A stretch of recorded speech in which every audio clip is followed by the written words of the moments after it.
Yo, what's going on, everybody? Welcome to another episode of the Geeks podcast. I am the one, the only, the most chaotic panelist and chaotic podcast host in all of Texas. And now I'm going to add more emphasis on it. The one, the only Captain Mexico, also known as King Mexico. What's going on? We're back with another episode. As you have noticed, we have a new logo right there. Made it myself. Got the bear. We got the bear, so we get to keep the bear. Geeks 5 ever the voice of the voiceless. I'm currently running solo because we did invite some guests.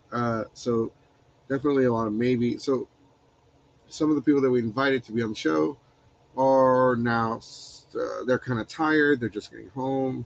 Some people are exhausted. Some people are injured. Some people are. Oh wait, thanks.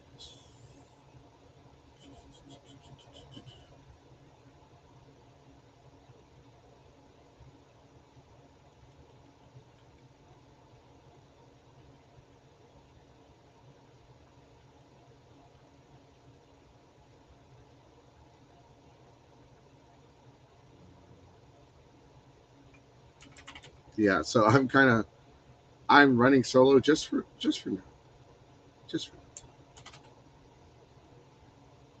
but hopefully somebody else will join me. All right, so AllCon was this past weekend. It was March 14th through the 17th. Oh,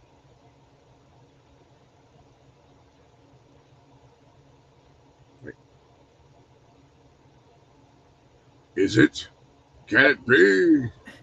It's me. Sorry, guys. No mic this week. No mic.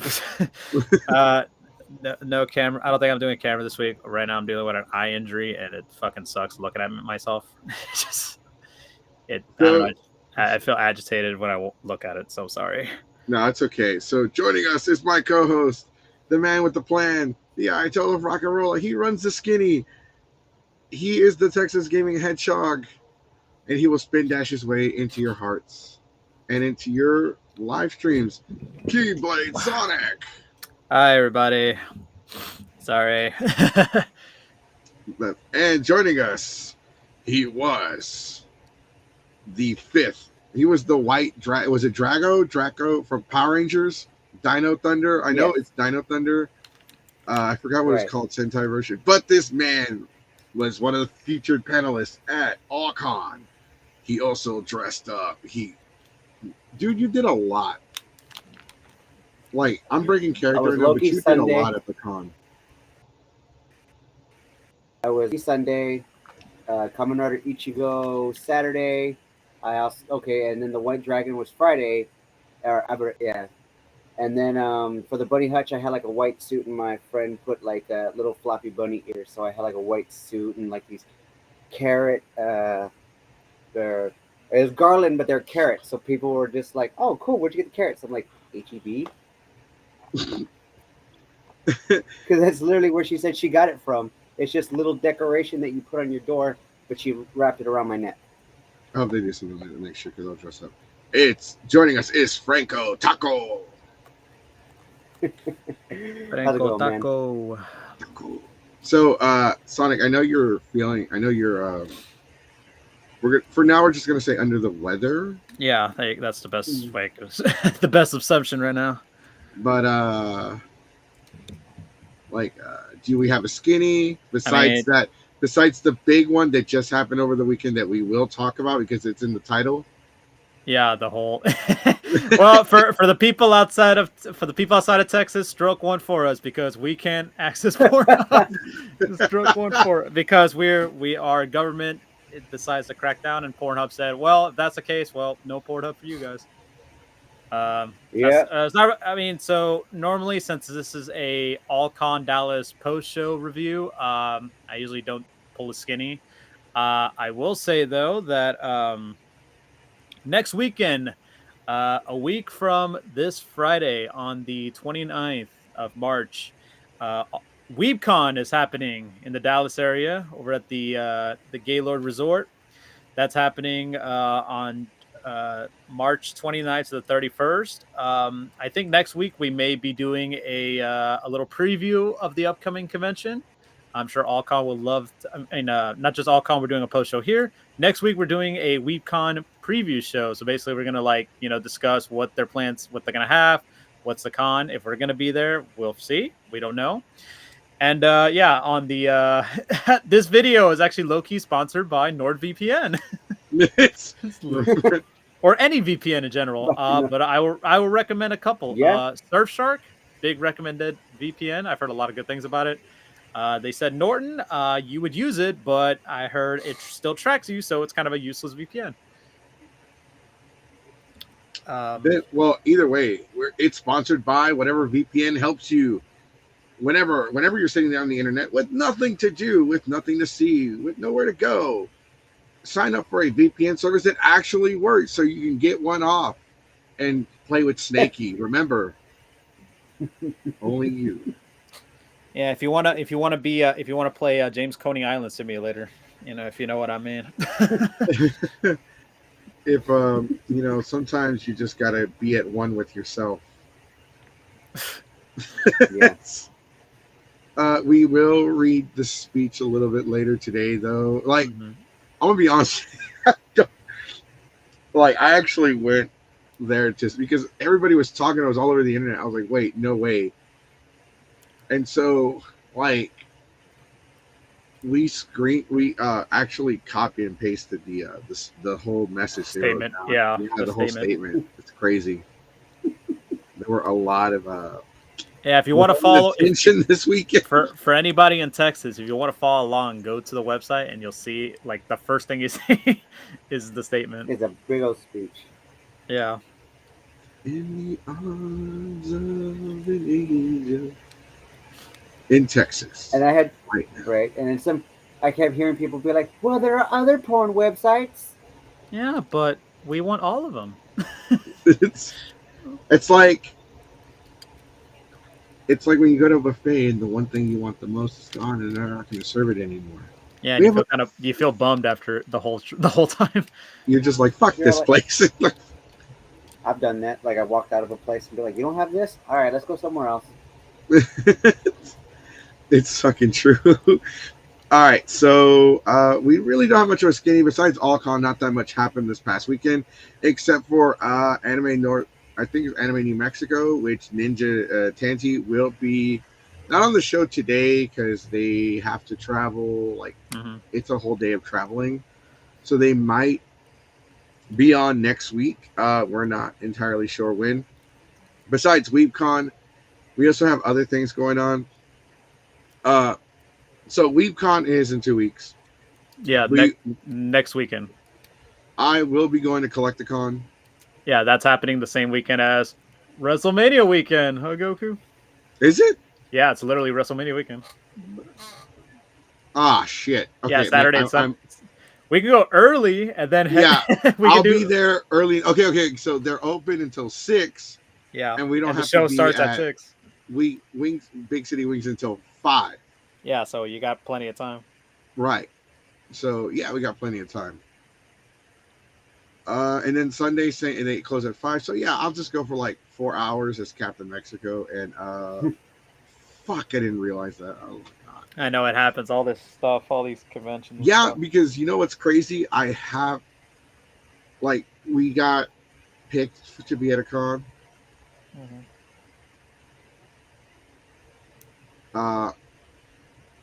Sorry, one of our other one of our hosts is not coming in today. It's I had to turn down a con because we got accepted, everything, the whole 9 yards, and it's shit. I had applied for the con before we decided to do something for WrestleMania, and they just let me know. They just let me know, hey, by the way, you're approved for the con. You're supposed to let me know at least a month in advance. Come on, bro. Oh, God. No disrespect, but any convention out there, you should, do it ahead of time, because sometimes circumstances could happen. It's if you would have told me a month or two in advance, I would, let people know, hey, this week I'm not going to be able to be here. I'm going to be at a con. Sometimes that happens. I understand, some circumstances, but at the end of the day, I gotta be better with that kind of stuff, I guess. Also, some interesting news happened this past weekend. We met Ulysses Fartknocker. We finally found out who the mystery man is. He cosplays Billy Mays. And he's actually somebody I've known for years. Surprise. Dude, it's crazy because drinking out of the bottle. Yeah, I was just about to bring that up, bro. So Sonic, you didn't go to Allcon, but like he drinks out of he has an OxyClean bottle that he drinks out of, and like everyone looked at him like, hey, what's in that? Is that safe? No. It's just water. It's just water. Powered by OxyClean. Yeah, powered by OxyClean. That was great, bro. It was actually like, because I already knew Billy Mays, so we were hanging out, and at one of the panels, he's like, oh, by the way, I watch the show all the time as Ulysses Fartknocker. I'm like, wait, that's you? Wait. That's cool. I was like, what the fuck? That's really cool. There you go. We met our fans. We met our fans, and then like, there's actually a couple other people that have seen the show there, and there was some. It was a great con. We got 4 new subscribers to the channel. We got a bunch of new followers on the Instagram page. We got maybe a couple on Facebook because we didn't really promote the Facebook. Mm-hmm. People were even asking about the Twitter. Hey, there you go. Hey, glad you had a great time. Oh, I did see the stream that you guys posted on Saturday for the tribute. I enjoyed it. It was really good. You guys did a great job with the stream. My little gripe is that you guys sounded very robotic. So, okay, and that's going to be part of the review. Okay, gotcha. Because there's a reason why that was the way it was. Okay, we could just save it for the review then. Right. So, Toku Truck, we went to a couple of their panels. And then, I think they came to maybe one of ours because we were both constantly busy. They ran a Power Ranger, like they were playing Sentai footage on the wall. And that was a 6 or 7 hour panel that they ran. It was like a marathon. Wow, that's a lot. I usually would do that Friday and Saturday, but this year I only got Friday. So we would do it from 7 till about maybe 3. But then at 1 o'clock, a friend of mine who goes by the name Jster showed the 80s movie Meet the Feebles from Peter Jackson, award-winning director. It's like when he was, oh my God, do a lot of cocaine. Here's this movie about the Muppets if they were rated R. The Happy Time Murders. Yeah, but no. This is what the Happy Times Murders wish it was. Okay, gotcha. If you've never seen it, watch it. It's called Meet the Feebles. It's one of those movies you're like, what the fuck? And then you look and see it's Peter Jackson, the guy who directed the Lord of the Rings movies, and you're just like, how do you go from this to that? How many, real quick, because somebody's asking real quick, how many panels did you have? I had so I had the 2 that I did, and then I had basically I helped all of my friends in that Lantana room where you saw we were doing game shows. I helped as much, so it was close to 13, 14 different panels. I was either running score, helping with questions, and things like that. So at least upwards in the 12 to upwards in the 10s and teens of, hey, I'm here doing this. I got to go help do that. Hey, I got to go help do this. I got to go do this game. I got to go help run that panel. I got to go help do this. So it was 13, 14 different things. Okay. Yeah, because we had our initial panels, and then there was a couple things that we decided to volunteer to help with. And we really didn't have a lot of free time except for Friday before the con. So we got to meet Stephanie, we got to talk to Stephanie, we got to share some tea. Got to meet some other people. Asian Alex, who's his nickname in our group, well, that's already his nickname, but his second nickname, he's Captain Cheapskate. And bro, he spent I think he spent $200 at the con and just in the dealer's room alone. You should have just called him a Cheapy the Cheapskate, from SpongeBob. Cheapy the Cheapskate. It's because we were going a superhero theme, Oh, what was mine? Mine was a chauffeur driving Mexican or some stupid shit like that. SDM. So chauffeur driving Mexican. I fucking hate everybody. It was a great weekend. We got to hang out with Box of Props Mario, the lovely new power couple that I believe. Yes. They're awesome. It was great. It was fucking awesome. We're gonna go into it. So we're gonna talk about Thursday. So I didn't really get to experience a lot of Thursday because we got there like super. I want to say we got there like at 5 or 6, and as soon as we got there, we went to the store anyway. Went to Walmart, got some stuff. Though Walmart, they had a Walmart that was 5 minutes away, and they had like a Mexican neighborhood with all kinds of like cool shit, restaurants, taco trucks. That was also like 8 minutes away. So it was a good area. There was a lot of options, restaurants. They had Wendy's, Whataburger, In-N-Out. They had stuff. We bought stuff at Walmart to eat. I went to go wash my cosplay after wearing them for one day because they get sweaty and stinky. Mm-hmm. I mean, overall, the location was the location, not the hotel itself, but like the area was good. Okay. I liked it. I don't like Dallas though. Like fucking people in that, I guess in that specific area, just don't know how to fucking drive. It sucks. God, we're supposed to be changing the rating to teen, so I got to calm down with the cussing. But yeah, it's interesting because like if we needed to go somewhere, we didn't have to go very far. Definitely, you can't walk. Because I think you have to walk alongside the feeder road, and I'm not about to do that. Mm-hmm. So the surrounding area is good. It was parking was like in a garage across the street, not like a big street. It was more like a neighborhood street. But overall, like it was free for the convention, but eventually they just said screw it and left the gate open and let everyone come in and out as they please. Okay. So that was pretty cool. I know Frank, Mr. Taco got there. When did you get there, bro? I got there Wednesday around 11:30 because you met Sabrina, the one of the heads of Ushicon. Her and her partner, we got there together. Got a room with our friends and passed out as soon as we got there. We unloaded the vehicle, passed out because we'd been driving for several hours. Woke up early, did the free day thing. Saw they had the inflatable room, opening ceremonies, just setting up. Got to talk to some of the people in the vendor room who I've actually like become friends with and things like that. It's just real kind of relaxed day, just seeing all the setup before the con actually happens. That's because as Ulysses PORNHUB says, it's a free day, mostly getting ready for everything. So you can see them setting up their tables, their display, what they're going to sell, things like that. Right. Yeah.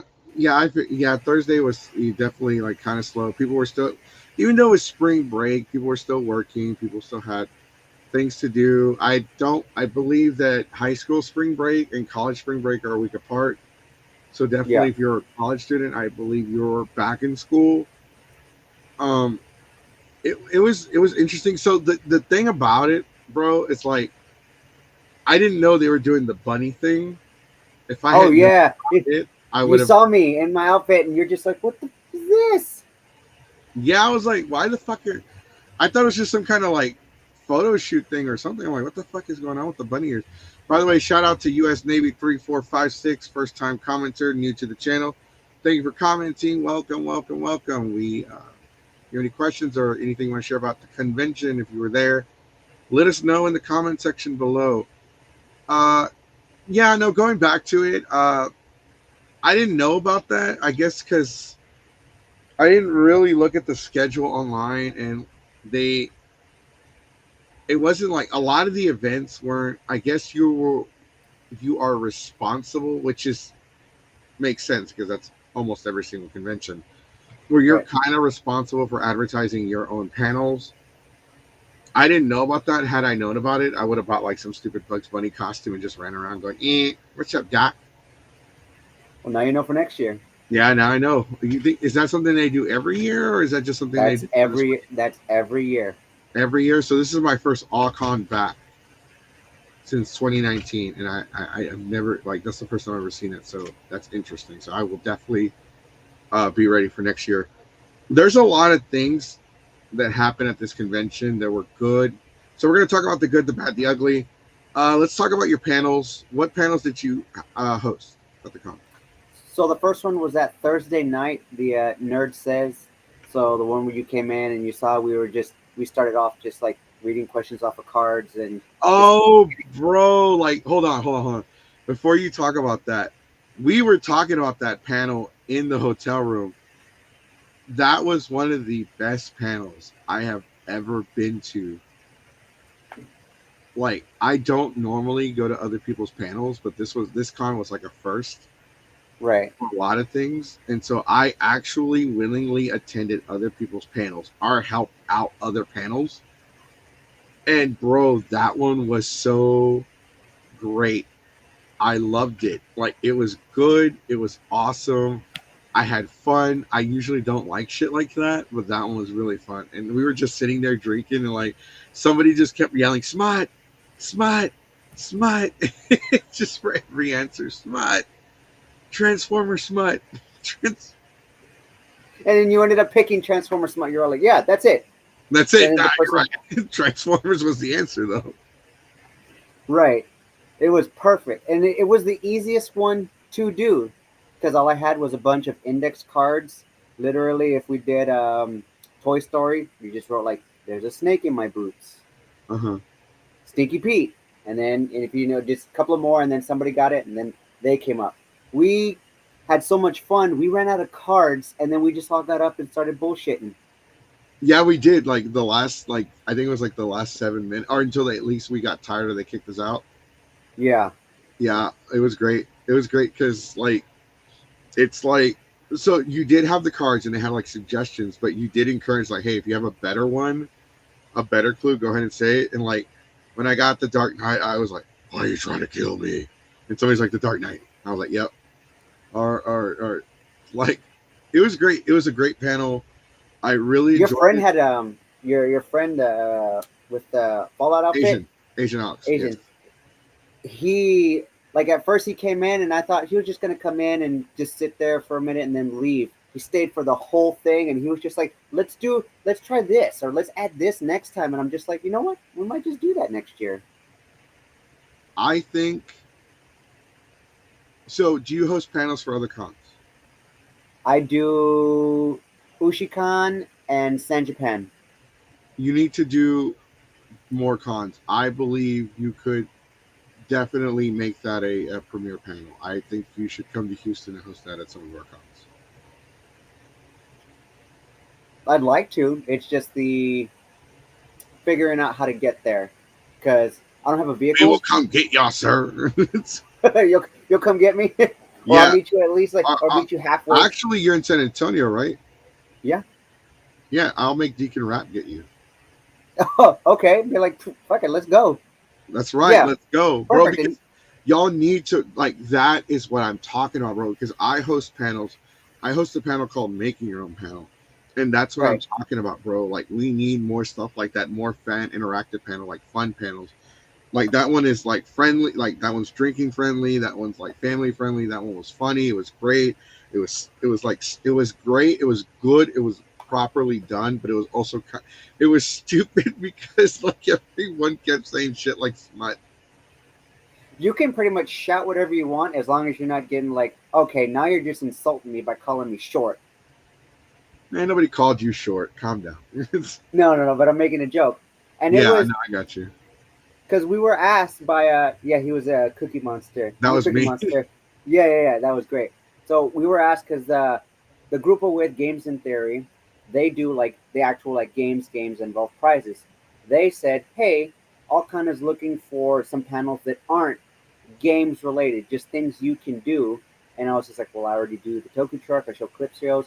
Let me see if we can do something. And We had did Nerd Say at Ushicon, but we had done it in the way that it's played, the actual game. So if you go on YouTube and type in America Says, that's what we based it off of. Mhm. So when we did at Ushicon, the Wacko had it as she had it on the projector and she had like a program and it looked exactly professional. I didn't have the program. I just see there's like, look, I got index cards. Let's just do it like that. And as we were driving from San Antonio to Dallas, we were writing a whole bunch in the car. A lot of those were written as we were driving up to Alcon. Mhm. And then a lot of my friends in the Games in Theory helped me write a whole bunch of extra stuff. That was really good though. Like I definitely couldn't tell that y'all kind of like that. You're saying you did it the last minute. I definitely didn't like some of them. Kind of like, uh, sorry, I got a message and it threw me off. I definitely. It doesn't feel like it was done at the last minute. There were some that could have been done a little bit better, but I think it was great overall. It was. I definitely liked it. I definitely would like to see that panel more at cons, especially in Houston, because we have a lot of like terrible panels, terrible goddamn panels, and I'm not afraid to call the person that hosts these damn panels out. I don't know, like the person that hosts Spicy Pokemon. Yeah. That's like sexual, like they were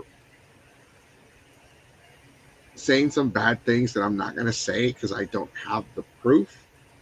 Right. But they were saying some bad things about that panel that just don't sit right with me. And I'm like, nah, fuck that. I will shit on Pokemon in front of this panelist, and I actually have. And like they just weren't happy with me. I'm like, I'm not happy with you either because based on what I heard, like, and you're not denying it either. So the wood. Okay, so we have another guest joining me. Is the second token Mexican because you got to have numero uno and numero dos. The wooded Mexican. Hey, what's up, guys? There's my buddy who helps me run the Toku truck. That's right. Uh, So we're gonna call him. We're gonna call him Mr. Wood. Mr. Wood. Mr. Wood, the wooden Mexican. The wooded Mexican. You'll hear the faint. Everything's coming. why do I picture it being like, why do I pick every time I've always thought about the wooded Mexican? Why do I think of it like as like a mix between like the Great Ape from Saiyans, but like instead of me getting bigger, like bigger as in like a giant, like I just get a thicker mustache, my accent gets heavier, and like I suddenly grow like a poncho out of my body, and I have like a donkey right next to me.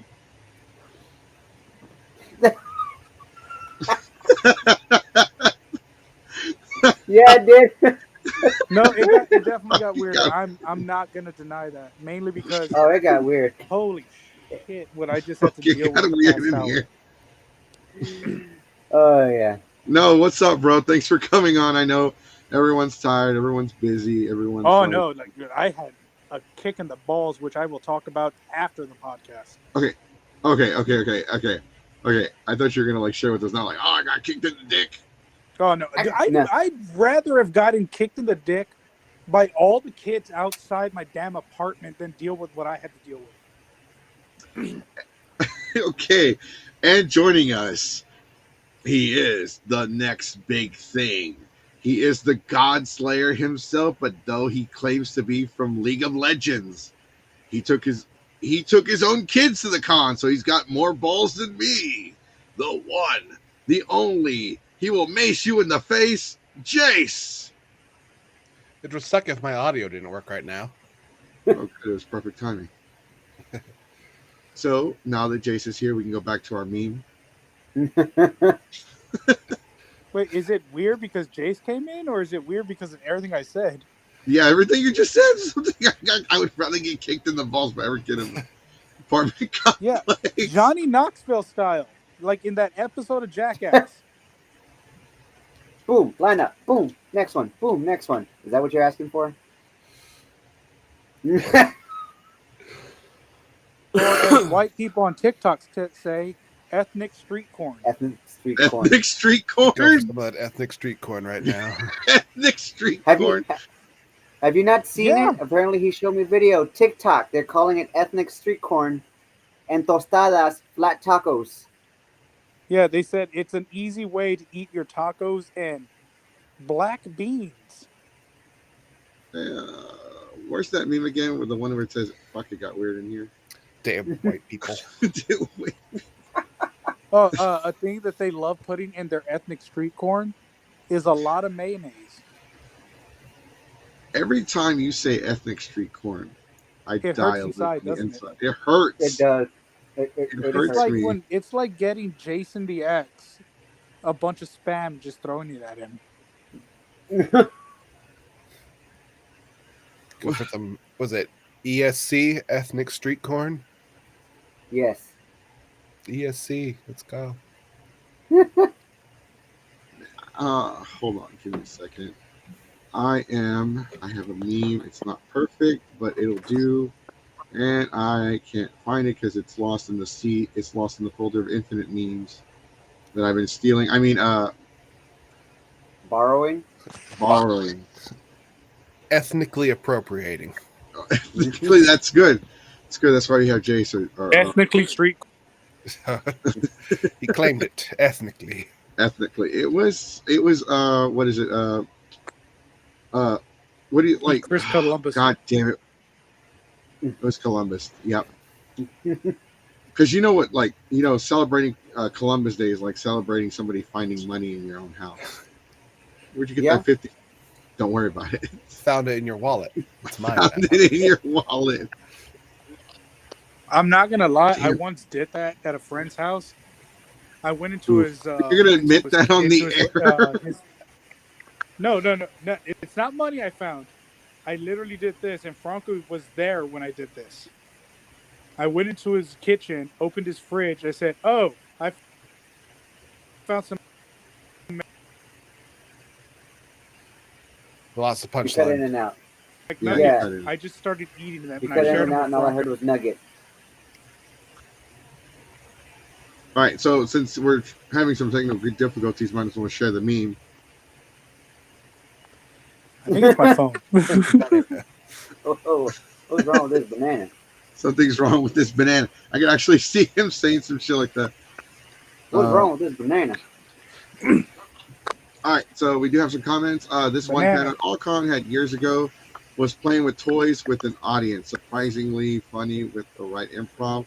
Be creative with your. Okay, when you say toys, you talking about like Transformers, WWE action figures, or are we talking about something else?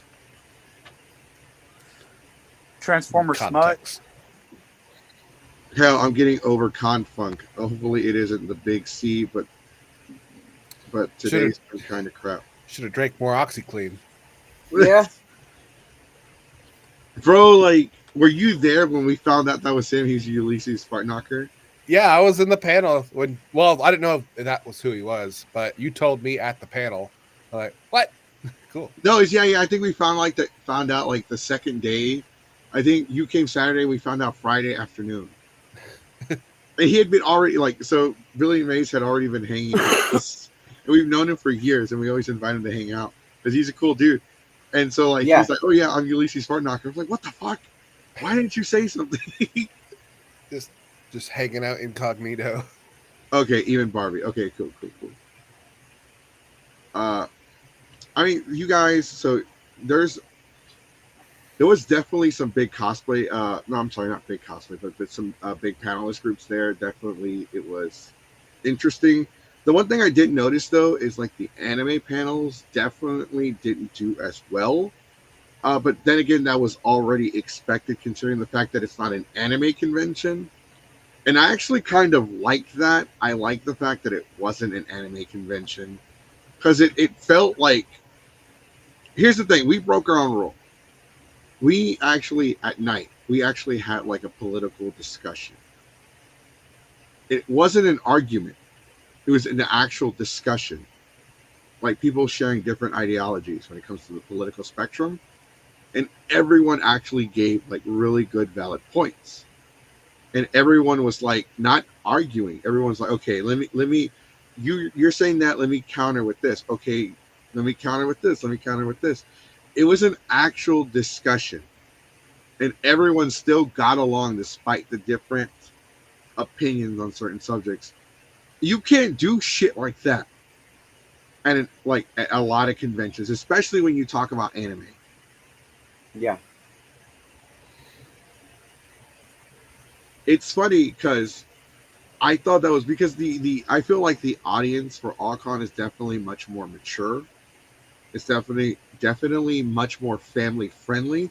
I have never in my life seen kids running around a convention at midnight. That was good. No, we lost the wooded Mexican. Ice got Oh, he'll be back. He'll come back. He'll come back. Ice got him. But I think it was great. I think though that because the Dragon Ball panel was so early, I think that really hurt it. Yeah, we were knocked out, and by the time we get up, I'm just like, oh, we missed it. I'm getting up. We had a bunch of people, like they were supposed to give speeches. They were going to come up and like we had 6 people lined up to give speeches. He has returned from the depths of hell. He escaped ice. The wooded Mexican has. There he goes. Oh, you can actually see him. The wooded Mexican part 2, the elote. Yeah, I figured I might as well just get onto my computer. I still don't have a webcam. I still have a wife. I still don't have a wife. Well, I mean, I still don't have a wife. I have a wife. I don't got a wife. I don't got a wife. I mean, the closest thing to a wife, and I'm pretty sure he's gonna kick me in the shin, is Franco. I'm gonna kick you in the fucking shin. Oh, check this out. We have evolved. Thank you so much. Oh, snap. While playing, we're on the radio. We are on the radio. We're Mexicans on the radio. Aquí estamos presentado con Telemundo. And Far Knocker says, Porque sí. panel you guys had was several. Dad, Jace, you were there. No, you weren't there. I was there. You were there for the anime one. You weren't there for the Hill I Would Die On. Oh, no. Dude, I wish I was at those 2 panels. Like, we were just busy. Bro, like, a Hill I Would Die On. Like, it was so civil compared to other conventions. Like, it doesn't get chaotic like people think. It doesn't get crazy. Let me point something out. The whole chaotic panelist in Texas is just like Jace has worked with us. The panels are not chaotic. No, that's just the thing that I started running with. No, it's organized loud. Well, it's supposed to be loud. Well, it's organized but loud. Right, it's loud but not. So the chaotic thing actually comes from SJ because she thinks that I'm very unorganized, which is actually not the case. I'm just loud. I'm not actually unorganized. Like I know my limits and I know what I'm capable of. I actually have somebody tracking the panels and the times for me. Hey, Jesse, we have 20 minutes. Okay, cool. Let me put on some pants and let's go. Wait, is this during the panel or before the panel? Before the panel. I'm going to put on pants at the panel. The hell I would die on. Pants are too He's stuffy. been sitting this whole time for a reason. Man, I had a very, like, how can I put this? It was a very adult joke that went over everybody's head happened to me. What? So we were in the middle of doing the horror vault Saturday night. And everybody had saw my badge was like very low on ribbons because I wasn't there on day 0 or the beginning of day 1, like Franco and my buddy Kevin and everybody else. So everybody basically was making a giant T or like a giant like Mexican like Guadalupe cross with all these ribbons. So like all I had was like maybe like 2 or 3 at the time. I disappeared for a little bit and hung out at the game room and went to a couple of things. So I went from having like 2 or 3 ribbons to having like 12 or 15 or something. And I had my hoodie on and my badge was in it. And I just whipped it out. That came out really wrong, but I whipped out my badge just because, I wanted to unzip my jacket. And our friend, who I'm going to let be renamed nameless to not embarrass her, she was like, "Holy shit, Jeremy, that's big. Why did you just whip it out?" Nobody in the entire damn room caught that. And I'm just like, nobody at all. Seriously, nobody at all heard that. Pause for effect. I said, this is the only time that's ever going to happen to me. We got weird again. It did not get weird again. It got awesome. No, it didn't. So I thought that said Wild and Out was overrated, and I was about to agree with you. It is overrated. you can't see the right here, officer. Oh, trust me, man. I got a lot more hot takes. Okay, so no, it's funny because I actually made dirty jokes, which I never do. Like I don't even get most of them. Oh man, Actually, wait until you hear the idea for a panel we have.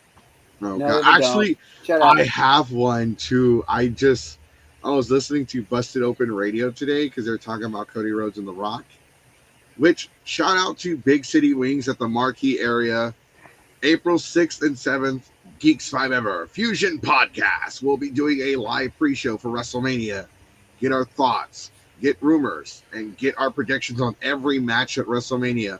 Will The Rock finally screw over and make sure Cody Rhodes never walks out as the undisputed heavyweight champion of the world? Or will Cody Rhodes finally finish his story and win the championship that was stolen from his father? Or will Damian Priest say fuck the both of them and cash in? Or will the wooded Mexican show up and finally get his elote? Find out on Peacock WrestleMania. No. He's gonna come out like El the Cock. Mexican. Dude, you cannot tell me that did not make your night anytime hearing the Mexicals theme. That is a theme that needs to be brought back and just given to Dominic. Whenever I do panels, I didn't start doing it this weekend, but I'm going to start referring to myself in the third person. Let Mexico, deja Mexico que te diga algo. Let Mexico tell you something. I thought you were about to call yourself the Juice. Like that Juice. No, I'm not going to call myself Hugo. Nah.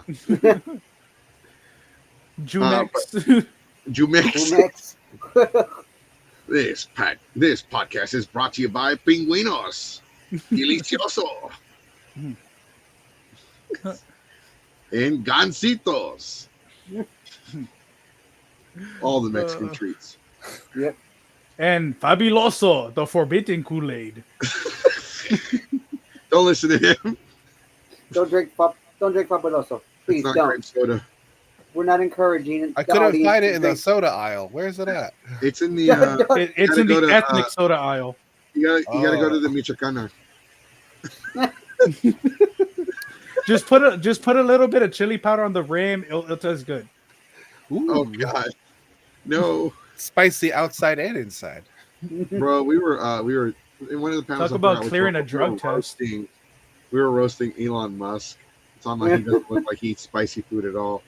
The man looks like he doesn't even salt his own food. Bronco, what did I say? No, What did I can't say spicy to Cole and Kat that broke them about Yeah. white Oh, people? you were describing a white lady. So that white lady looks like ice is too spicy for her. Homeboy looks like he can't even chew cinnamon gum. So a big red is too much for him. Homeboy, Calm down with the juicy fruit. he looked The like he smell had of to chug sour water cream after. burns his nose. That's right. He looked like he had a Tic Tac and burned his mouth. All right, so Again, we kept going. Again, every time we're on, we go off tangent. That's a Mexican thing. So that's part of my new panel. It's going to be called Roast Off. Okay. And we're going to have 3 categories. Fat, your mom, and bank account. Oh, you guessed half of them.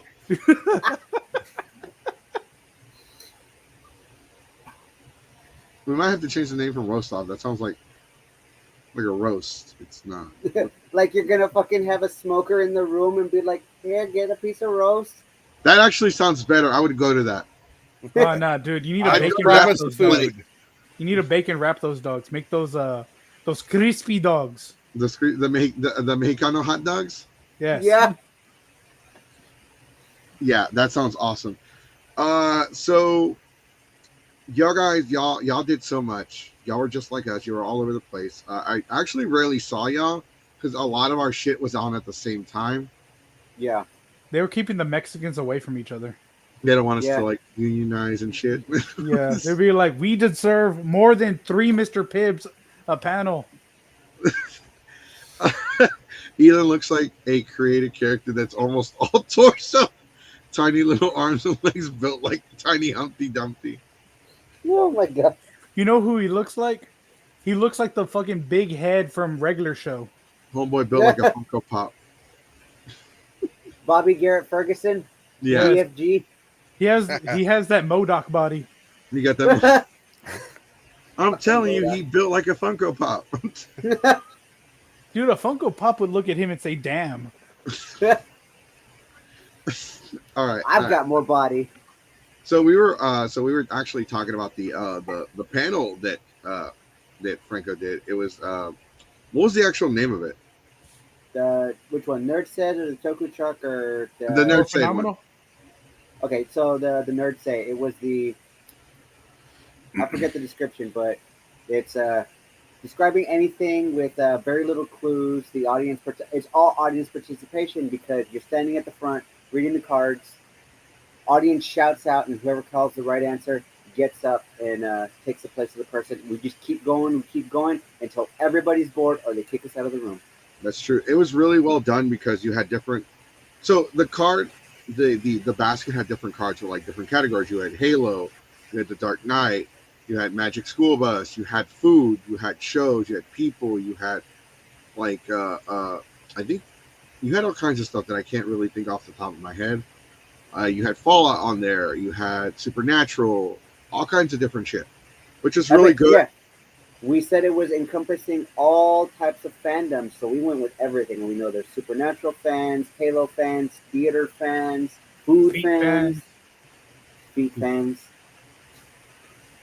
I think like I really enjoyed that. It was one of my favorite panels, especially because like one of the things I noticed about the con, and I think it was Box of Props that brought it up, or no, it was our new producer, Reigns. He's our new producer. He's helping us. He brought it up like after the balloon drop. After the balloon drop was over, like 60% of the people that were still in the con walking around disappeared. They went to bed. They went home. They kind of left. So more than half the people just kind of went off. And so I noticed that. And so the one of the panels we did that did really well, that did much better than I thought I was going to do because we were on so late. We were on at 1 a.m, right? Yeah. It was Tarot fan fiction. Tarot fan fiction. We were reading different stories, and we read My Immortal again. But the group was so into it, we took it out into the hallway, into the lobby on that big couch, and kept reading it. I saw you guys after we were getting ready to like go up and finally relax because there's like, all right, we're done for the day. What time is it? 3. Let's go relax. Yeah, I didn't go to bed until like 6 a.m. because we read it for a few hours, and we read it until the volunteer that was reading it, a volunteer of the con, volunteered to read the fan fiction, ironically. And we kept reading it till it got really late, or she eventually got a headache. We didn't get to finish the story. We spent 2 days trying to read it. We didn't get to finish it. It got worse as time progressed because eventually, like the real story was in the author notes because the person that was writing it, her friend was doing the spell check for it and the grammar check. And it was still fucking you. I was like, you mean to tell me you're getting fucking help and it's still this bad? And so like they got into a fight, and the author calls out her editor, like, "Fuck you! I want my shit back." It's in the fucking story, bro. Like, what the fuck? I was like, what's going on? And actually, I'm gonna see if I can find it because this shit was hilarious, bro. And like that's the real tea. God damn it. Let me see. Okay, let me show you how. Okay, I don't want to spend too much time looking for it, but let me just show you real quick how bad this shit is. Like, this is god awful. This is. Let me increase the size before I share it completely, and maybe Jace can help me read it a little because I don't know. All right, chapter 17, author note. I said, stoop, flimin the star. Jesus Christ! A I'm dyslexic, and dude, even I read it. Holy crap, my eyes! Oh my god! A prep or not by my quiz. It's on my homepage. If you're not, then you rook. If Not you that are, you rock. If you are, then fuck off. Oof. Okay, I'm just gonna take a meme from you, and I'm gonna be like, in front of my elote. Really?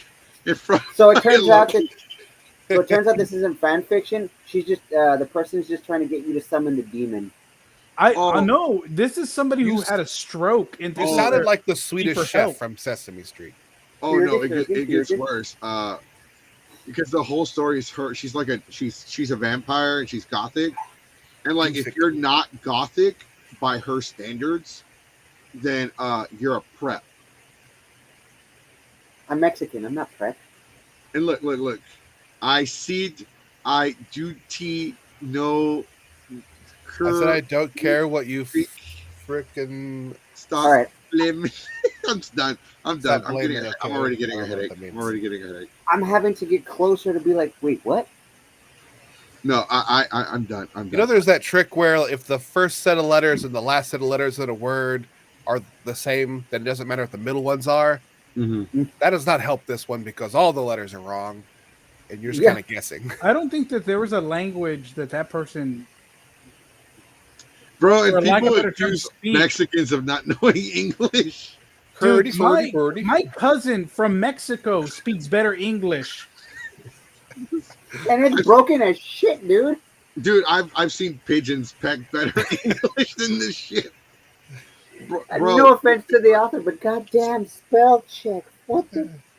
Oh, this is from 2005. Lizzie was not this motherfucker's friend. Like, oh god, so like this person. This was written in 2005. So this person, like when they're talking about Snape, they call him Snake.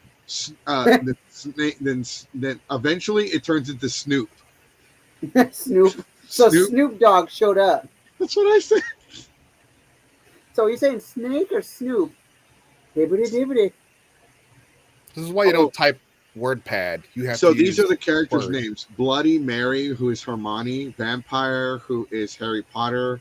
I forgot who the fuck Diablo. Oh, that was Neville. Neville. Wait, the redhead or the one that's like just sucks at everything. No, apparently. I think that was Ron. I think Ron was just Ron for a while until they finally give him a nickname. He's so ginger, he gets no nickname. Ron. We got Bloody Mary, Vampire, Draco, Dracula, Willow, and Ron. Sounds like the super just Ron topic. With the power of Ron. Now to that Family Guy episode. I was about to say. Somebody said alphabetical soup has fucking better grammar than this shit. Diarrhea on a paper. Dude, yeah, you could dump a can of SpaghettiOs and get a better story. Ooh.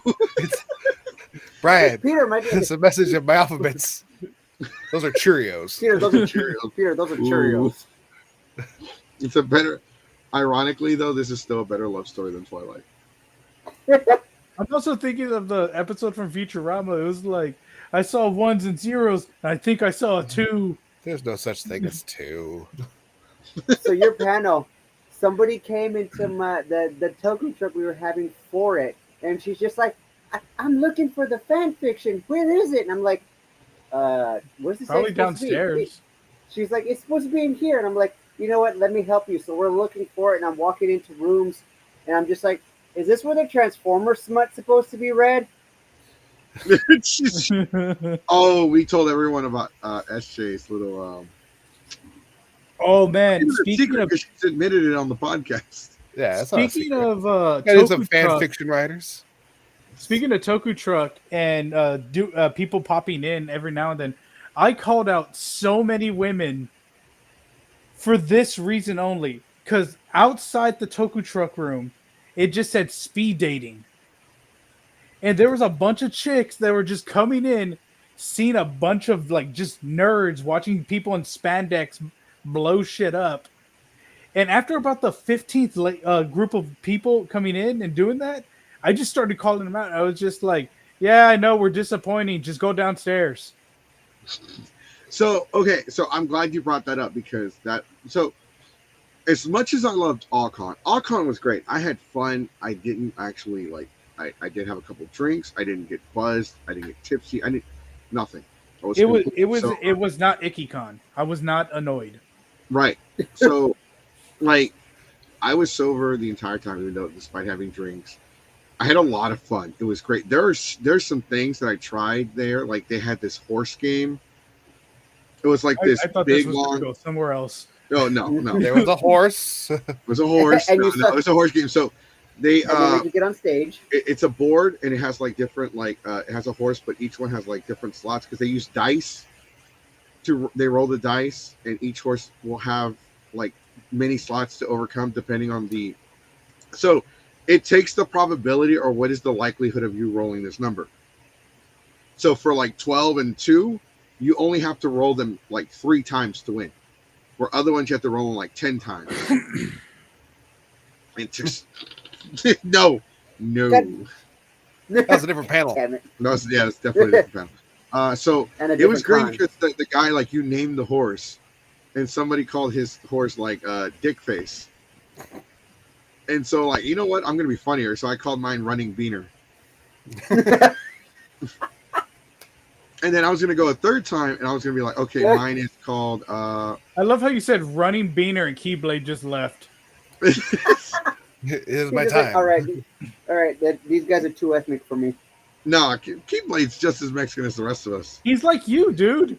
Me and Captain Mexico, we're both brown, so we also look like if we're Samoan or some type of islander. You and Keyblade look white, but you guys are probably more bean than both of us.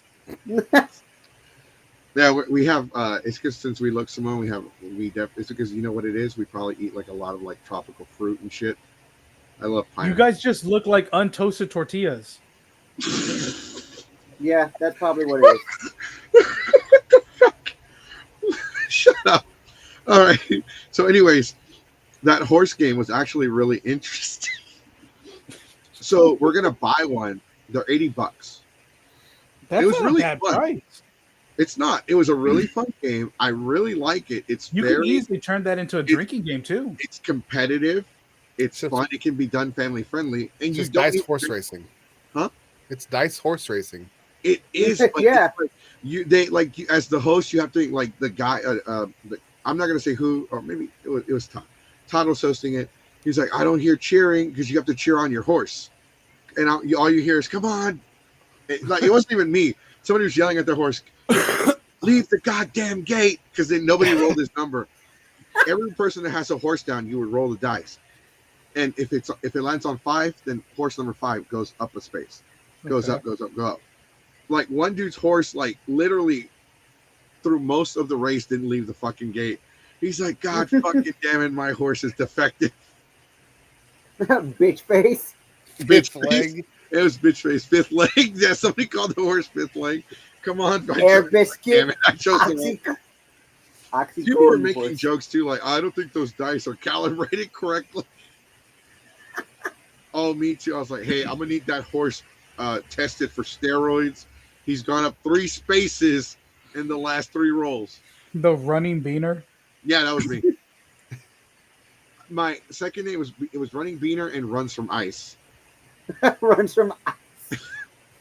It was a great game, bro. Like, I don't do tabletop games like that.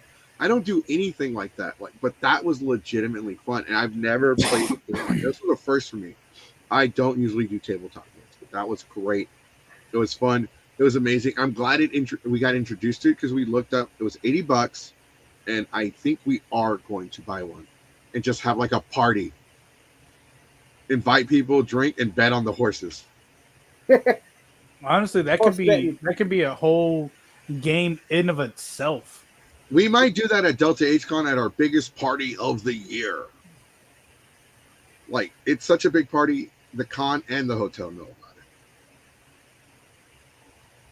That's both awesome and dangerous. Well, they're not going to stop it because we booked the 3 rooms. They're together, and there's a door that leads to the little tiny hallway to those 3 rooms. So when we close that door, you literally can't hear shit outside. Okay, that's pretty cool. We actually had a concert in that room.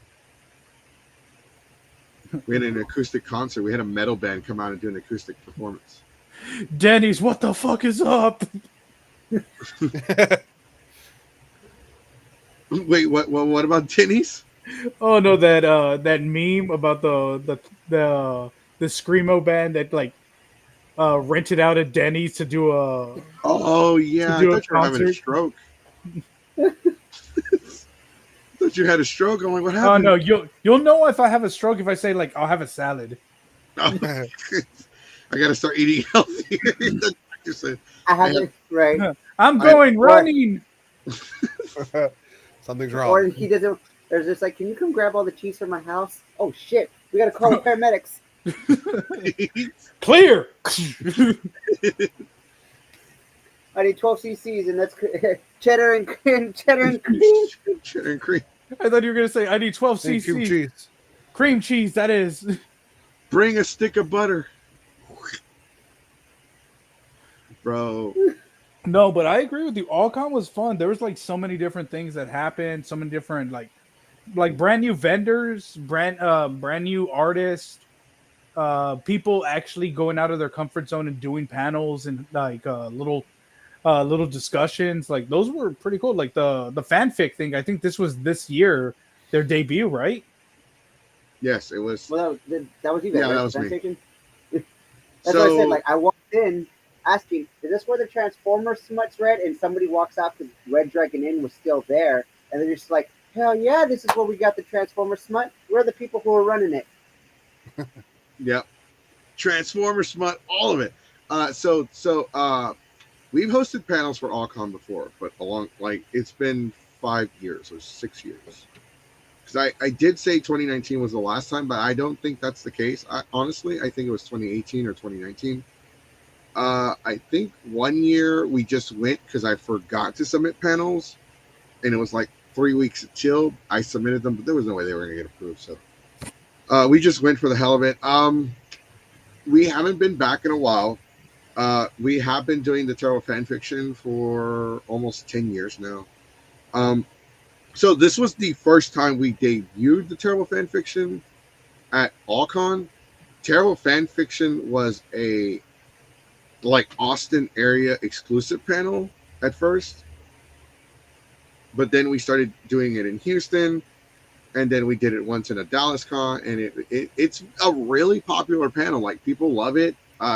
It caught on much more than I thought it would have. I thought it was just going to draw like maybe 10 people at most at a big con. No, but it always has like filled rooms or half filled rooms. So it's definitely a good one because people I don't know when I don't want to add the word smut to the title because that's definitely not going to get approved. But you already know like half the shit that we're going to read is going to be smut. Oh, you can get away with it, at least with Allcon, as long as you make it an 18+.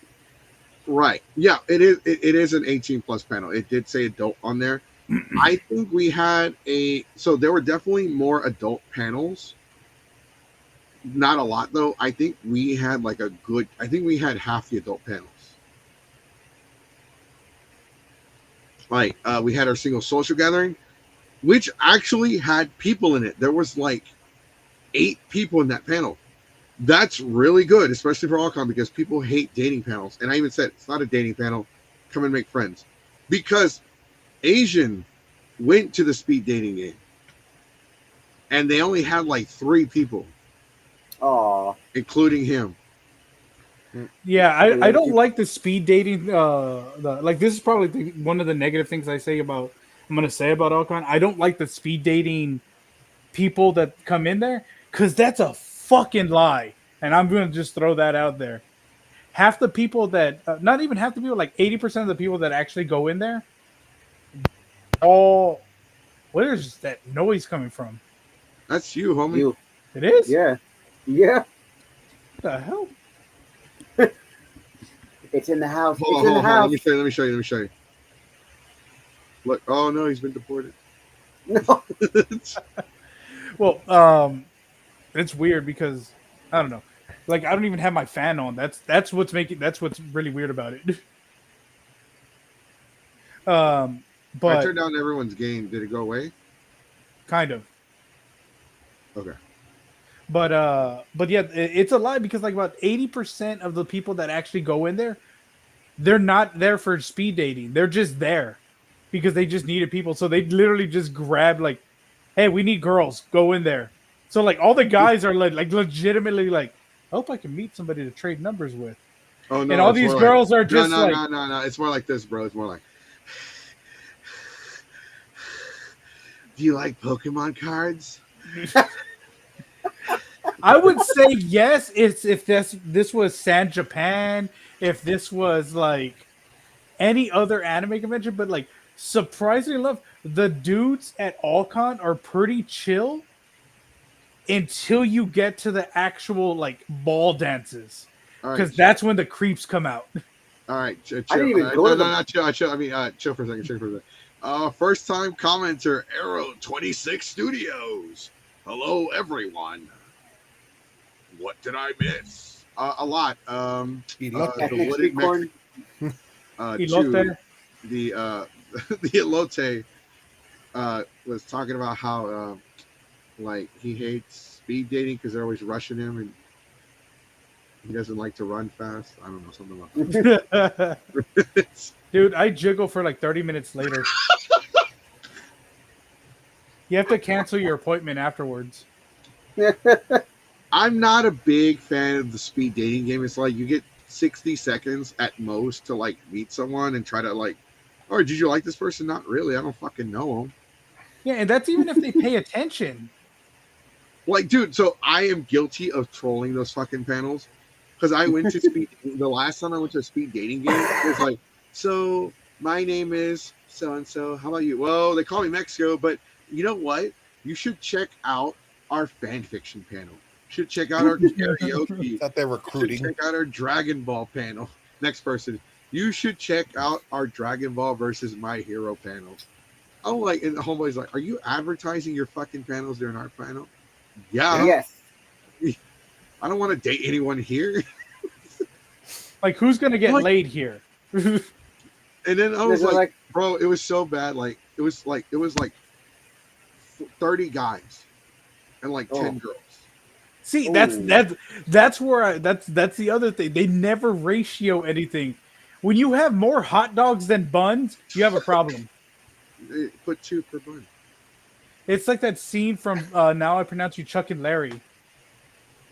No, it's like Blades of Glory whenever they're like interviewing the people about 2 guys. Oh no, that's what I was making. That's what I was talking had about. A hot dog bun with 2 hot dogs in it. Like, that looked right to you. I mean, with enough chili and cheese, yeah. Hey, some Pokemon cards are worth millions. This is true though. That some Pokemon cards are worth millions of dollars, but I'm talking about the people that got bootlegs. Oh, look, all my Pokemon cards were bought on Wish. They're the gold ones. Dude, those things were awesome until that baby killed themselves. That was the Pokemon toys. No, that was the not Pokeballs. it was That not the the no, the it was the Pokeball Pokeballs that were the because they made a public service announcement, and I'll even look for it. It wasn't the Pokeballs that the gold Pokemon cards came in. There were other Pokeballs with actual Pokemon toys in them that were slightly smaller. And if you like, let me put it to you like this: that baby pretty much had to like cover their face with it like a fucking face mask for them to suffocate. There's no way that baby did that shit on their own. Conspiracy theories. 101. Oh, speaking of which, shameless segue. This podcast is brought to you by deodorant. Put some on. Man-made soap. Don't be a meanie. Wash that weenie. Comic Palooza returns to the George R. Brown Convention Center in Houston. Make sure you go. Get your tickets right now at comicpalooza.com. And also brought to you by Fusion Haw Podcast, Geeks 5 Ever, and Big City Wings Marquee. WrestleManias Night 1 and 2. Watch the pre-show live stream as we talk about, will Cody Rhodes finish his story or will The Rock fuck everything up? That hurt my voice. I'm not gonna lie, for like half a second I thought you were about to say Big City Wangs. Big City Wang. Wangs and things. Brought to you by The Cock. Brought to you by the new motion picture epic coming out in theaters everywhere, The Wooded Mexican 2, Elote. Presentado con Telemundo. Starring Pablo Pascal. He's in everything. 26 says XD laughing. They're laughing at great announcer voice. Thank you. Now do it all in Spanish. Aquí estamos con Geeks 5 Ever, hablando de Ocon. Aquí tenemos el gordo y el flaco, Capitán México, el gringo.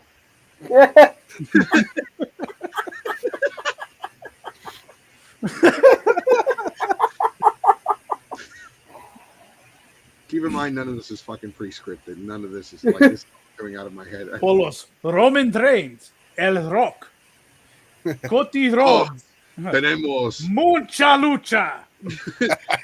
Tenemos el mexicano ilegal, el winter gringo, el power mexicano, and Mexican Rishi. I could see you come out with a diaper like Rikishi doing this to the theme song. You look fly today. I thought you were about to like sing his like solo theme song he came out once with, put a little ass on it. What the fuck? You've never heard that song? No, I have. I just don't remember it. It's that R&B song he sang. He was trying to be like all Barry White. So we do have one more announcement. So we've always joked about this being a channel. We've always it's our go-to joke. But I have decided that we're going to actually turn it into a real channel. Dork 6 always. That's like the counterpart joke. It's a joke. Like, oh, they're going to make a channel to compete with us. Dorks 6 always, because we're Geeks 5 Ever. So I'm thinking about creating Dork 6 always and turning it into like a wrestling podcast channel. Dude, if you need somebody to tag team in this, me and Franco got your back. Hell yeah, we'll figure out a day. Yeah. You've heard of the bloodline. We're the Menudo line. That line's long. No, better yet, the Cumbia The tamale line. No, the Cumbia line. The elote line. The elote line. Instead of holding up a 1, we're holding up a chancla. No. The raspa line. I want tiger's blood. Yo quiero tango. All right, let's talk about some of the bad. So, All-Con was great. I had a lot of fun. We all had a lot of fun.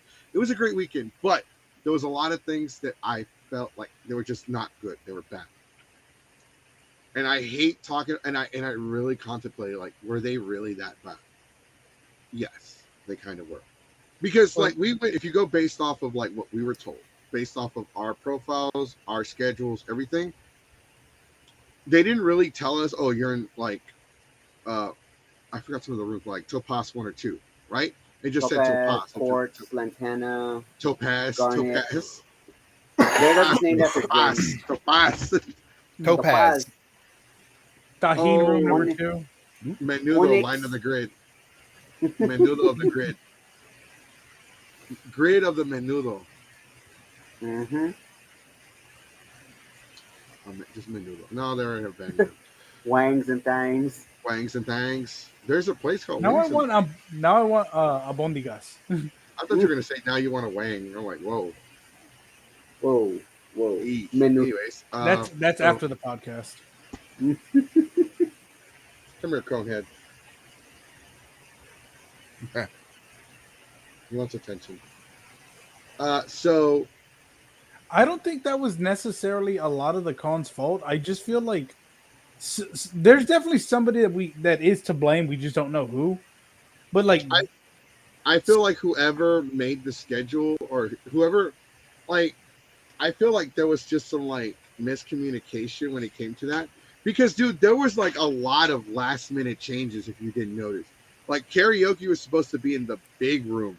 That's what I was told. That's what I was informed. Next thing you know, I find out it's in the other room, like the much smaller room. And I was like, why did they move it? Karaoke does well enough to where it could be in the big room. And I felt like, sure, there weren't enough people to fill up the big room, but I felt like there never been in is. the big room. It doesn't matter though, because it felt cramped. Like the extra space would have been a lot better. No, I agree with you. There never is. The main auditorium where the karaoke has always been has never filled up.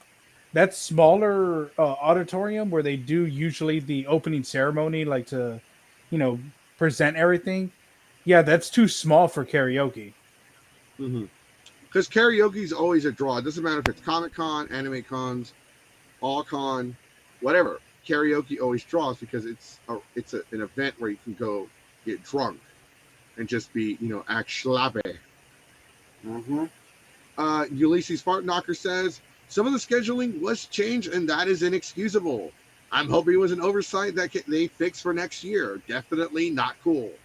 I heard there was a lot of last minute cancellations though. Yeah, that's kind of like what we said. We had our Token Truck panel in one room, but then people kept coming up for speed dating because I guess people weren't informed that no, speed dating got moved from Friday being in Topaz to a different room, or Thursday. It was in Topaz Thursday, and then Friday it was moved somewhere else. But people kept coming in looking for it. That's why he said he had to call out people because they kept coming in looking for speed dating, and all they were getting was people in spandex and explosions. I feel like the Wooded Mexican should have been like, "This is speed dating. I'm the consolation prize." You were I like, should have said that, but I think the thing that got me annoyed was they would look in and laugh, and I'm just like, we're just chilling. We're not bothering anybody. Like, what's your point of laughing at us?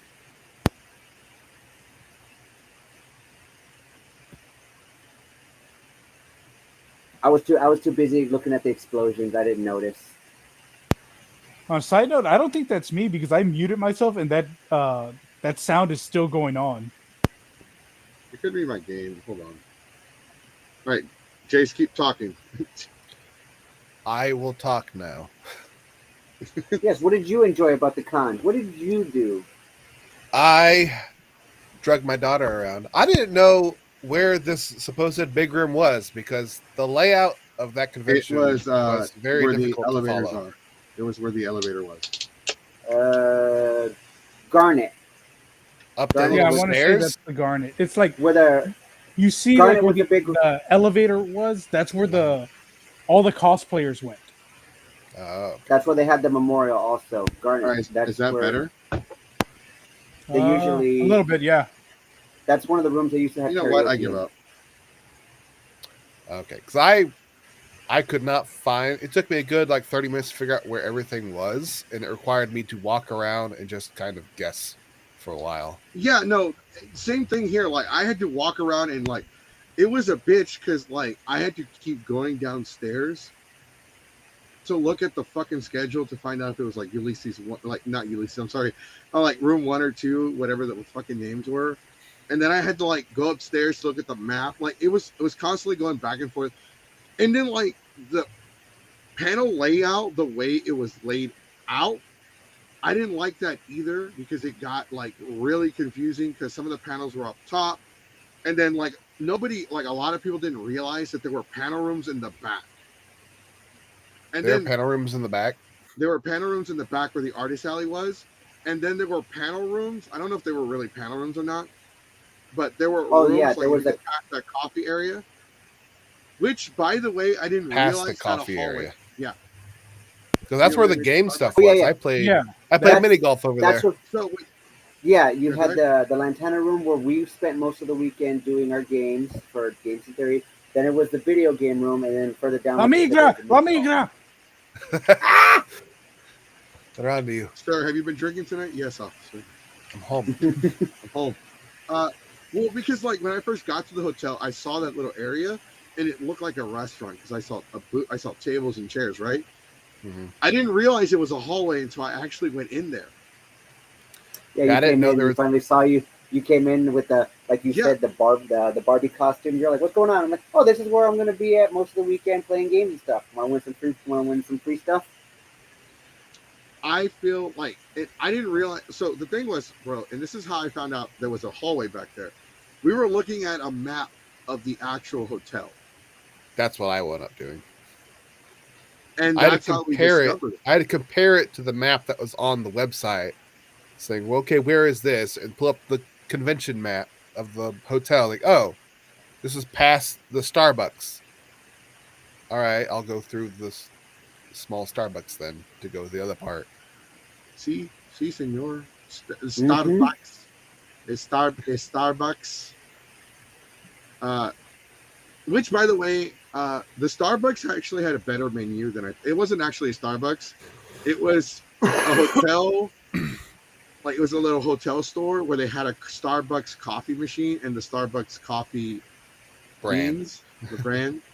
That's all it was. But they could make strawberry acai, strawberry strawberry drink. Acai. Yeah. The guy, when I said that because I got the name wrong. I'm like, can I get the strawberry, the acai, strawberry king kai? I don't know what that word is. He's like, all right, George Takei. This George, and I know he's like, no, because I made a Dragon Ball Z joke. He's like, all right, do you want times 10 or times 20? And I was like, whoa, let's go. Dragon Ball nerd. Oh yeah, that guy. We even asked he got your phone number later.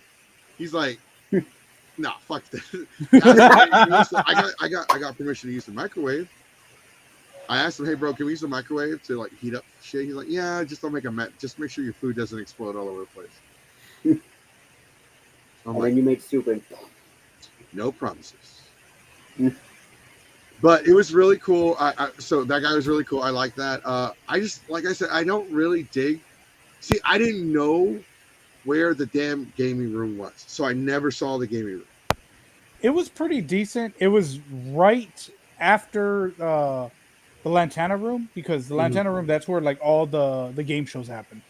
And then right behind it was the arcade room, and then it was the mini golf room.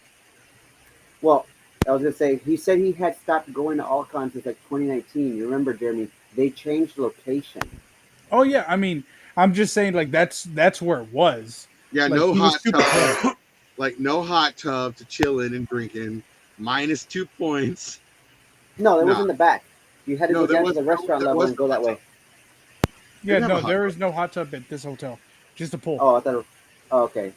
It was just like a pool. No, yeah, from outside it looked, but when you go down there, it's just the pool, and the water was freezing nuts. Yeah, it got like 40 degrees over the weekend, and it rained. And I still sweat it like a Mexican. So definitely, so this is based off what I heard. So there were some good panels. There were some double panels, not some panels that were kind of very similar to each other. This is what I heard, not my words. I didn't go to it. I never go to these fucking things anyway because I think they're all shit. the formal ball was not that great. So I actually got a story that's tied to that. Ooh. So me and our buddy Armand, we were the only ones in the arcade area. Like they had already like took out the Xbox, the PlayStations, and all that. So they just had like those emulator arcades. You talk okay, so just to kind of share that. So for those of you that weren't aware that are watching the show, whether it's live or post show, uh, Alcon actually had their arcade room sponsored by Arcade 1-Up. Yeah, it was pretty legit. So like we're just chilling in there and we're just like playing some arcade games. It's just me and him. And this girl who again I'm gonna leave nameless. Just because out of respect. She comes in and she's just like, "Hey, y'all mind if I just chill here?" And we both looked at each other. We're like, yeah, take a seat, play any game that you want to play. Are you guys in charge here? No, we're just the only ones here. So she ends up like sitting with us, and she actually like ends up like conversating with me because apparently there was a bunch of dudes that were being extreme creepers at the ball. Like they were trying to get her to do some drinks. They had some very sus things going on. Now, granted, this is nothing on the hotel. This is nothing on the con.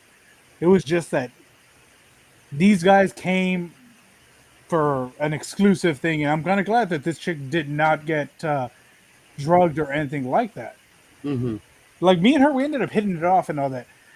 The only downside is I forgot to secure the number because like she genuinely was a pretty cool chick. So you definitely didn't show her your elote.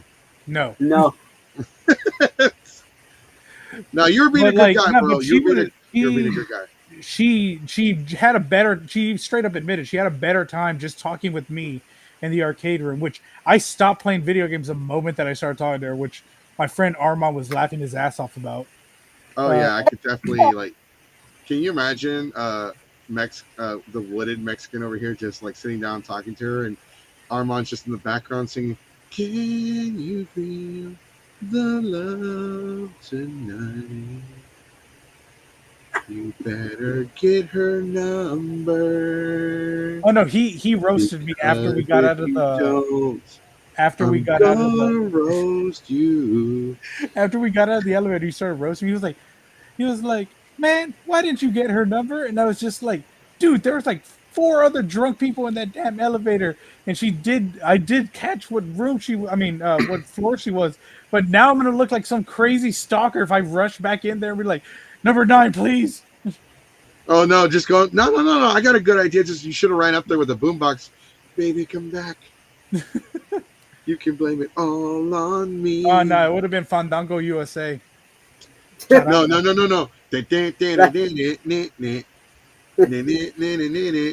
Tequila. Elote. Oh Jesus. So today's podcast is brought to you by Elote. Buttery. All right, somebody better give me some free corn soon because we've been talking about it enough. You better talk to the wooded Mexican who keeps bringing it up like he's trying to talk about his Lord and Savior Jehovah's Witness. He's sponsored by it. Dude, I could be talking about alligator meat. You could also be oh, that's right. Kevin slamming alligator meat. Yeah, I actually wait, what was that? What was that? That was a running joke in one of the panels. I forgot which one. Alligator. No, it was the podcast. It was last podcast. We did. It was last podcast. So Kevin, Action Pack said he would have been here, but we left this morning. We helped our friends, and he was tired. Their van, get back to their place, make sure they were back where they needed to. Dropped off Armand, and then we got back into town. And then he's just like, I think I'm getting ready to pass out because he's got also work. He's got to be at work by like 6. So he was just like, now you understand how I fucking felt. So I left Sunday at around 2:30. I did not get home until 10:30. No, 3:30. I did not get home until about 10:30. I got hit with a storm and 4 traffic jams. And I still had to stop at Walmart to get some things for my new job. I was so damn pissed.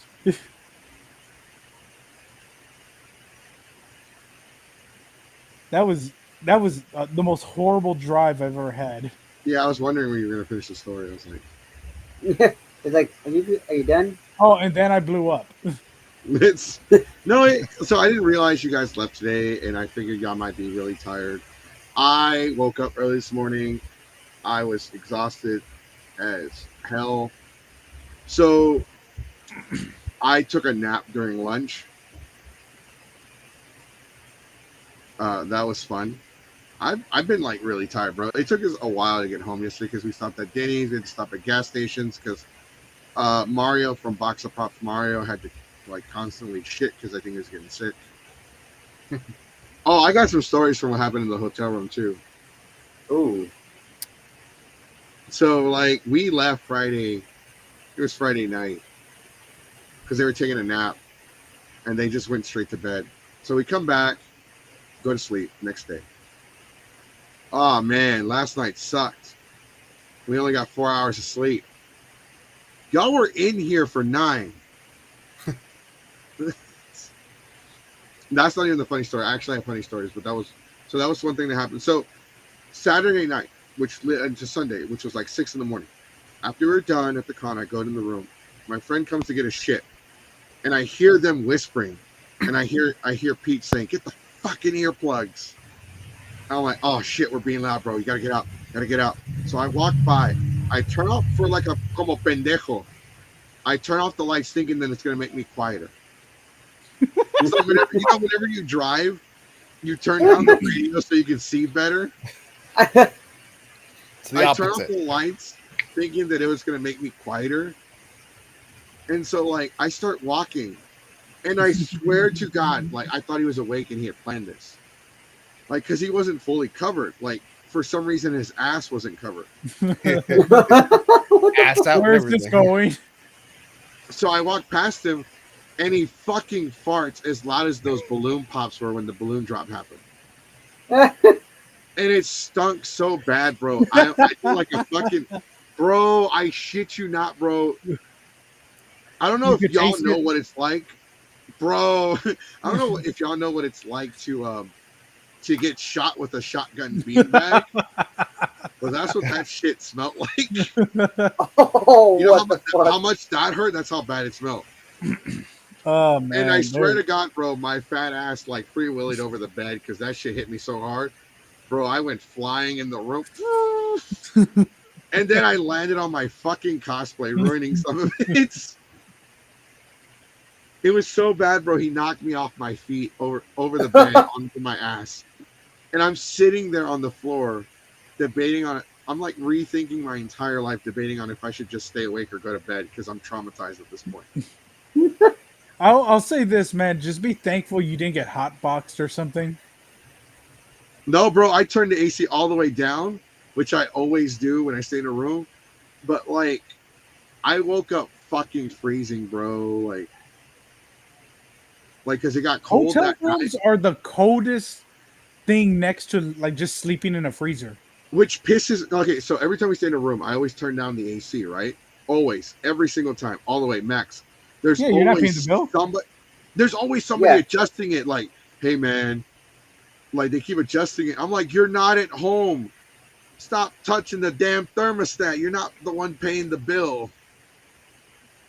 So I once went into at a different convention. I once went into a friend's hotel room because they gave me their key. They were like, "Hey, can you go take something up to the room?" And I was like, "Yeah, sure." And I know how they like to have the room. They like to have it like at a decent temperature. I turned it to the max lower, like the max temperature I could, and I maxed that out. So the moment they walked in, it became like nipple hard. You could pierce glass with that. Oh, dude, you can juice a grapefruit. Jesus Christ. Uh, I'm guessing you've tried. yeah, I was about to ask that. Yeah. God, how many times I got to bring up this meme? Oh, dude, I'm gonna make sure that's on a T-shirt when the next time you see me. Fuck it, God. fucking. I just want one that says fucking weaves. Replace So- replace the sandwich with a fucking rice ball. Right. So okay, so let's go over the pros and cons of the con. So the way it works is you can't judge the convention based off of something they can't control. Room parties, they can't control that. Creepers, they can't control that either. I'm trying to think what else they can't control. The parking situation. Oh, I mean, that's some gray area. Elevators breaking down. They can't control That's because like it doesn't matter what kind of con it is. There's always some jackass that slaps all the buttons or like gets a group in the elevator, like let's all jump as it goes up. Yeah, that's the annoying. Especially, it always breaks on the last day. It never breaks in the middle of the con. Never breaks in the beginning of the con. It's always the last fucking day of the con where it breaks. And just like one that works. I am happy to look. The individual that went to the hospital. I know you weren't part of the con. I know you probably don't watch this. You'll never hear this, but I hope you get better soon. What the hell happened? Somebody went to the hospital. Oh, that's right. I didn't even. Nobody told me. Somebody got carried away on a stretcher. Paramedic. It was an old person. Okay. I saw it. It was an old person. They didn't look like they were part of the con. They might have been. I don't know. But there were a lot of people there. I don't know if you guys noticed, but there were a lot of people going through there at night that weren't a part of the con. I saw one girl with her ass hanging out of her skirt. Like the skirt wasn't even a skirt. It was like a headband for her ass. Goddamn. I think I know what ass you're talking about. It's not girl ass. Just like I remember exactly. The cheeks. I recognize that booty. Anyways, there was also like a lot of Korean stewardess. Well, that's every year. That's okay. So hotels have contracts with airlines, so they take care of the stewardess and the pilots. Oh yeah, I know that. It's just like I wasn't expecting to see them. Just were all they? like I thought they were Japanese because they did the. Okay, so I'm not trying to sound like an asshole or jackass or anything, but they did the head bow, and I thought that was mostly a Japanese custom thing. Look, let's just say we'll just say Asian. Pilots. We'll just say Asian. I was just trying to say pilots and stewardess, but okay. Yeah, no, he's the one that brought it up. He's the wooded Mexican over here. No, but he's right. There are always, like last year was the same thing. Either at the beginning or the end, there are always a whole bunch of them coming in, staying the weekend for all-con, gone most of the day, and then like at the evening, you'll see a couple of them in elevators, and they just kind of look at you like, what are these weirdos weebs. Basically, just be like, fucking losers. Yeah, you know, it's I'll funny. say this. A pro for this year is they severely lowered their prices on the fucking food. Because last year, like their hot dogs or their burgers that they would just sell like on the side, those were like in the double digits. And that food was not worth it. I had some people complain about the food. That was the only thing. The hotel's got to make money. It's just, I had a friend who said, could have been cheaper. I don't think I'm gonna pay this because I just got a burger and a mojito and I spent $50. Dude, we went to Walmart. So there was a Walmart 5 minutes away from the con. A 5-minute drive. Walmart. I just went to the mall. We try to avoid malls. We went to the Walmart and we bought a rotisserie chicken and like a fucking bread, and we just like grabbed pieces of the chicken with the bread and made like mini tortas. Yeah. We made mini tortas with the rotisserie chicken. Thing. Fold it in half. It's the same. And that's where we got the alcoholic jarritos. I will say this. So some of the cons about the con that I enjoyed. I like that there was so much to do. Like, oh yeah, I didn't find myself just like bored. Like there were a couple times where I kind of was because I had to wait between panels, but overall it was very rare. Like I got to meet new people, I got to try new things, I got to play that horse game. I actually attended other panels that weren't mine, which you can ask Jace. Jason stayed in the room with me. He's like, "You're gonna go check out other panels?" Like, fuck no. I don't go check out the competition. I'm like the WWE. No one else exists. I don't collaborate, but now I'm like WWE. Now I'm collaborating with people. Gotta I've collaborate. opened up. I'm allowing my Shayna Baszler to show up at GCW. Oh, sorry, I'm a big Shayna simp. Really? Yeah. Sit butts. Yep. Oh, dude, if simp bucks were real, I would be a billionaire just with VTubers alone. He's in debt. You'd be in debt. Yes. He'd be Franco in makes debt. fun of me because of Kamen Rider. Kamen Rider Look. Grease is just me. It's a character. It's a simp because he It's okay. loves his VTubers. So I like that there was really so much to do. I feel like the schedule was pretty good. The schedule was pretty good. The people hosting the panels were good. I liked the balloon thing. That was pretty fun. I like how the staff were kind of easy to work with and very like nobody had a power trip. Not a single person had a power trip. It threw me off. I was ready to throw hands. No, they're always so helpful. Always willing to, all the other take panels care groups of were good. They were great for the most part. Were like, cool to talk to. We did meet one other panelist. We got their business card. We invited them to be on the show. They were there with their brother was like live streaming. They were there live. As soon as we mentioned podcast, like he was like, no, but yeah, the Sentai group though, they were kind of mid. I don't know. No, fuck with you. No, you guys were great. You guys had some. I know you came in with the chancla and was just like, I bless you. I almost did. I was actually, so I didn't say anything, but I was debating on walking into one of your panels, like the ones where y'all were like talking to people, and just smacking the wooded Mexican around with that. Pinche niño, ¿quién te la manda? ¿Qué vas a hacer cuando me muero? Limpia tu pinche cuarto. That would have been great to do. I just had flashbacks to my grandma. So my cons though, I do not like the way the panels were laid out. Now, half of that is not the con's fault, but at the same time, I feel like the con is semi-responsible because I think they should have more signs, they should have more information, or they should try to at least have all the panels in one area. I will say this. I will definitely say this. I feel like you can get rid of the artist alley area.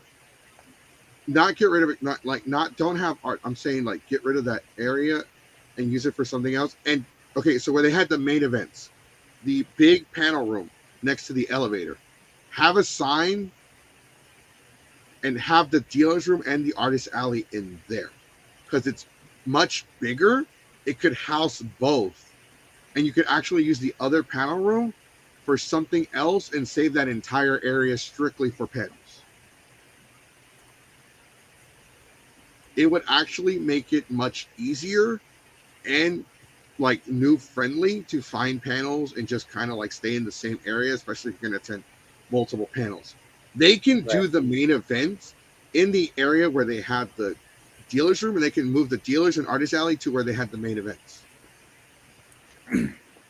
I feel like that is a better structured way, and they could do like a tabletop gaming room, a karaoke room, and a small arcade room in the panels on the first floor where the lobby was. I could see that. I feel like the schedule, there was no app for the schedule, right? It was just paper and like that fucking screen. It was online. It was online. But it wasn't like online. You could download it. Yeah, there's not like how Sen Japan or Ujikan has it where you right. But even then, it wasn't up to date, right? It wasn't like fully up to date because there was things. It was like a finalized one, like I think a week before the actual con goes out, and then that's it. Like there's no updates. The only updates you'll get is like if they put a piece of paper out there and just be like, Toku Truck was canceled because of reasons. Right. I feel like the con should do a better job when it comes to not a better job, but they need to do a little bit more when it comes to cancellations or rescheduling or place movement of panels, because when you reschedule a panel or move it, not only does it confuse the host, but it'll confuse the audience. And as a panel host, to find out at the last minute that our shit was moved. So the con's not responsible for advertising our shit. We are. We have to make the event pages. We have to advertise it. We have to make the announcement, right? That fucks everything up whenever we have to, like, if we find out the last minute, we don't have enough time to let everybody know, hey, guess what? Change of plans. We're not in panel room A. We're in panel room 3. So there should have been a little bit more done with that. I felt like there were a little bit more, like a little less volunteers than normal. Maybe or not. I'm not sure. It did seem like that. Something I can add on to what you're saying about, especially like last minute changes. There, and I believe it is also having to do with like less volunteers. Um, there were a lot more panels going over their time limit and causing other panels to either rush or shorten their initial plans. Because I know Franco was telling me that that us when we were trying to do the Toku truck, the Star Wars prop making panel was like what 10-15 minutes over schedule. No, it was about 7:50. No, it was 6:50. We were supposed to start at 7, so I at least wanted to get, because I had to get the projector up and the speakers up. And I walked down there. It's already 7:55, and they're still already like they're still No, they're in just there. talking. They were just kind of hanging out, and I'm like, maybe that was my fault. Maybe I should have gotten there earlier to be like, hey, I'm gonna start at 7. That way they could be like, okay, well, we should try and get out. And I felt bad because they're there, they're hanging out, and I'm putting the projector together, and I'm looking at the time, and my buddy goes like, hey, it's already 7. And I'm like, oh. So I turn on the projector, and I'm positioning it, and I'm like, oh shit, I'm going in people's faces, and I'm like, oh, I'm sorry, I don't mean to blind you. Sorry. Trying to put on this Japanese TV show. I'm sorry if I'm getting in your way, because I just didn't want to be rude to these people who I guess were having such a great time that they went over their time while I was trying to get my panel started. Yeah, but that's never a panelist's responsibility to end someone else's panel. It's not. It's the panel before, and it's the volunteer. It's the con. You to gotta make sure that's on schedule. I completely agree. It is the responsibility of the it's the responsibility of the con, because they have to have somebody in there to let them know, like, hey, you have 5 minutes, you have 10 minutes, you have 5 minutes. Like, people will always come up like, hey, you got 5 minutes, you gotta start wrapping up. I'm like, all right, thank you. And the con, like, it's not your responsibility to go out there and like, here you go, eviction notice, time, largate la chingada. That's exactly why they were still there. They were talking. They brought their own like TV and everything. They had all their props. They were in full prop Gear. Star Wars gear uniform. Like, you look like it was an Imperial meeting, and I'm there dressed as a Dino Ranger trying to set up my little projector and putting With on his Mexican that he got from fucking Home Depot helping him. trying to put on Go Ranger because I said I wanted to show this to people. We usually have our own people that have like given us heads up, and that's just because we are such a tight knit group with the game show panelists that we work with. We always have somebody that's on the timer, like, hey, you got 15-minute warning, hey, 10-minute warning, and it's something that we just know how to handle. So it's so weird that other panelists just don't take care of that. It's because, like, if you didn't notice, like, I don't know I don't know how long y'all have been doing panels, but we've been doing panels for a while now, since 2009. And I noticed there were a lot of panelists here that have done like 3 panels, 4 panels in total, 5 panels. Or this was their first time doing panels. Bro, hey.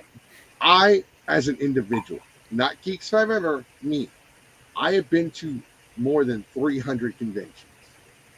And I've been hosting panels since 2009. I'm legitimately 5 years away from being 20 years from hosting panels. I have done cons where I've done 10 panels, 5 panels, 11 panels, 15 panels, 8 panels, 6 panels, 2 panels.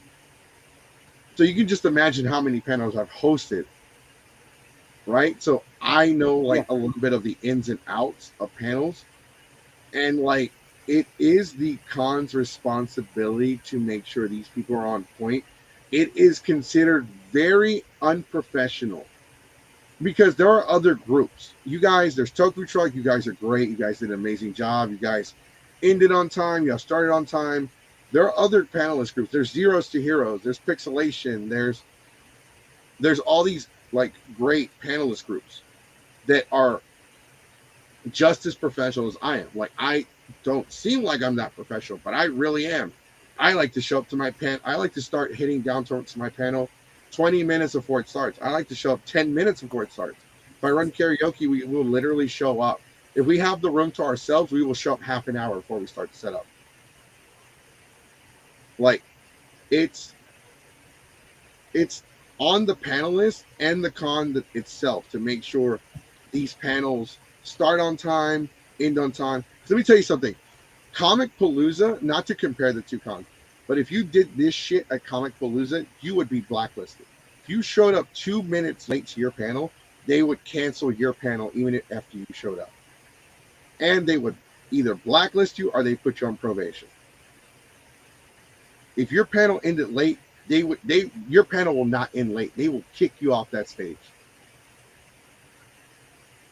So it's on the con to make sure that these people, these panelists, are doing the right thing. And that shit happened a lot, bro. Like, a lot of these panels ended as soon as my panel was supposed to start. And that shit actually annoyed the fuck out of me. Like, I had no idea. Like, I tried to end most of my panels like I don't do setup, so I will end my panel as soon as the next panel starts because I don't have a setup. You guys have been to my panels. I literally will just stand there and start talking. Yeah. So, like, if you have a setup, because this happened with one of the other panels where they were playing a video or some shit, and they went like they were still breaking their shit down as soon as my panel had already started, and they were still there messing around with their equipment. I was like, and by the way, that's more on the panelists anyway. Let me tell you why. Because the schedule does say 45 minutes. Yeah, it's up to the panelists. That means you went 15 minutes plus over your time. Yeah, right. Like it's the con. It's con staff, like, you know, the volunteers' job to like at least give a heads up. But if you know that you do not have anybody that looks like they're wearing a vest that's supposed to be telling you, it's up to you to like manage your time. Right. They gave us, the panel's supposed to actually run 45 minutes with a 15-minute breakdown time. Mm-hmm. Yeah, that's what it was told on the. It's always been that way. Yeah, it's like that for every convention. Even though it says an hour on the schedule, you have to use like 15 to 10 minutes to break your stuff down. Yeah, depending on how you set up your panel determines on how much time you need to break down. So if you're just like doing like you, where you just need to go up in front of a crowd, you could literally run that entire time, maybe like some 5 minutes just to get everybody out, and then that's it. But if you're like doing like me and Franco, we have to have like, you know, a computer, a projector, something set up. It's 45 minutes. Everybody get the hell out. We break down. You guys go in. And I can do it. I can set up the projector, the speaker, and everything. Like I set up the computer with the projector and the speaker in like 2 minutes. So that's why I was just like, okay, mm-hmm. It's already getting close to 7. Okay, and I just like, fuck it. I walked in, started pulling my stuff out, set it up. But think about what you just said, though. Think about what you just said. You know how long it takes. You know your limits. You know what you're capable of. You know exactly how much time you need. Like I know exactly how much time it takes. Like, so whenever we do karaoke, I always request either we have our own room or you put us on last. Because it's a bitch to break everything down. It takes at least 20 minutes to break everything down. Yeah. It takes at least 20 minutes to set everything up. And that's what if you know what you're doing. Because even if you know what you're doing, the shit might not work. What if one of the cables went bad, which happens a lot. And another thing I did not like, when we submitted Dragon Ball Z, we submitted as an actual Dragon Ball Z panel. Then Akira passed away. And then we turned it into an Akira memorial. So we couldn't change the name of the panel or the description. So we just like, hey, we're just going to dedicate it to Akira. You can join. If not, no harm done. I thought we were going to at least have a speaker. I thought we were going to have like a TV, because even some of the like cons always provide at least a TV. We asked if we could get a speaker or TV. They didn't have it available. I noticed that they had it available for other panels. They did not have one available for us. And that kind of messed everything up for us, because I had a video prepared. People were going to call in and give speeches. They didn't show up though, so that's kind of different. But like, I gave my speech during that panel. My speech was not supposed to go as long as it did, but I had to improvise and add to it because we had to cut content from the actual panel. So like, that's another thing that kind of like annoyed me. But enough about me. What are some of the things about the con you like? Jace, we'll start with you. And what are some things you think they could have done better? I like the dealer's room. I like they had individual people that looked like they all had made their own craft. It wasn't a bunch of people selling. If you came to the convention looking for anime figures and a bunch of generic market stuff that you could get online, you were not going to find it here, because there was maybe one or two people who were doing that. Well, Everyone else, they had anime figures. Yeah, but there wasn't a ton of people selling it. It was mostly, this is this person's Etsy shop that they brought to the convention. And that's what I like to see. I want to buy something supporting an individual, not someone who bought a bunch of gear. They come now to resell it all. They buy a bunch of shit, hot glue, googly eyes on it, and turn around and sell it for 3 times the amount. Deal. Super Saiyan Rock. There you go. The dealer room is always great. And you mentioned earlier man-made soap. Every time I go, I've gone and I've interacted with him so much that we're like friends now. When he was done selling that Friday night, we hung out and talked for like an hour or so. He was like, man, I gotta go get pizza. I'm like, all right, I'll let you go. I gotta go back and make sure everything's running great with my panel. And I have a buddy who like sells a whole bunch of like you mentioned, like he doesn't make it. Restless Deals at the end. As soon as you walk in, go all the way to the left at the end. He's where you get the guy who helped me get you the Dragon Balls and the Dragon Ball plushie. Yeah, right across. Thank you for that. And then the tea people. I enjoyed the steampunk people with the tea. I kind of wish I had money to buy tea. I didn't. I mean, I did have some money to buy something. It's somebody made this. It's all metal. I was just like, oh, I got to have it. It's got to go in my... And he got that on a deal because we decided... And he, like, I agree. Dealer's room is always, like, one of the biggest pluses. Solely because of the fact that it always stands out. Like, there's always, like, 1 or 2 new vendors that stand out. And these guys really stood out, especially with their metal work. So I got my roommate. He's a huge Toga fan. So instead of me getting something for myself from there, I did the deal with Franco where we got 2 for 80, right?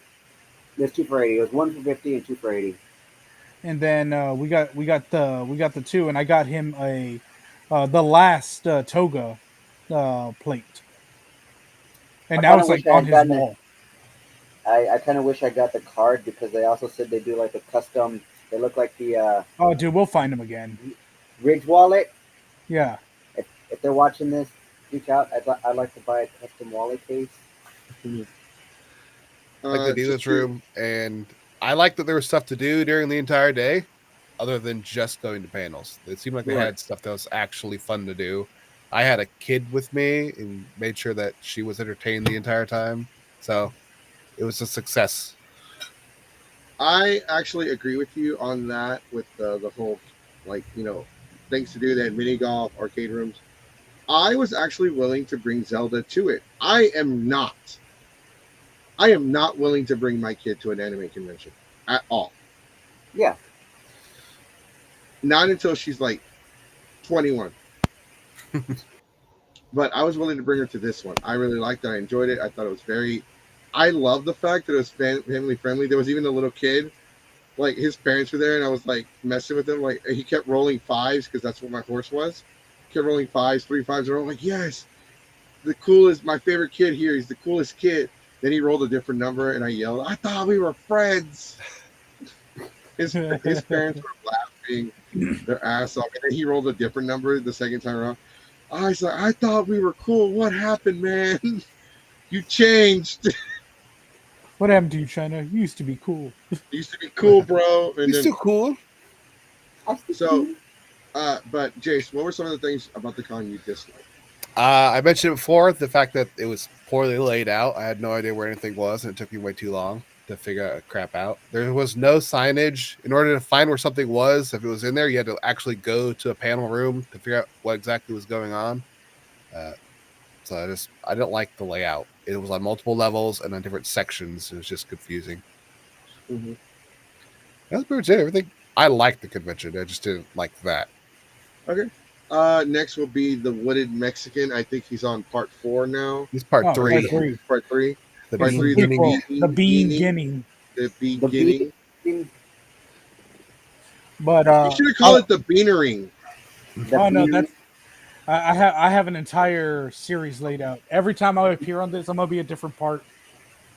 It's gonna be like in the MCU. You have the Wooded Mexican, the tired gringo, the illegal, the brownie, the illegal brownie. Or no, And I by guess the way, illegal part Mexican 4 is the Kumbani. The Kumbani. the Kumbani. All right, so let's start. No, okay, the The Wooded things Mexican. I liked, this con. I've been going to this con for almost 10 years. Like in it's 8 years right now. I've been going to this con 8 years straight. So I've been through every single hotel that they've had, from the really really shitty hotel to this one.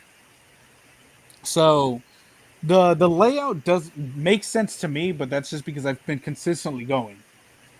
So like the layout has always been more or less the same, but I do agree that the other half, which is like above the artist alley and then inside the artist alley, that does need to be organized better. Like if you're gonna be doing some like panels, keep them up top.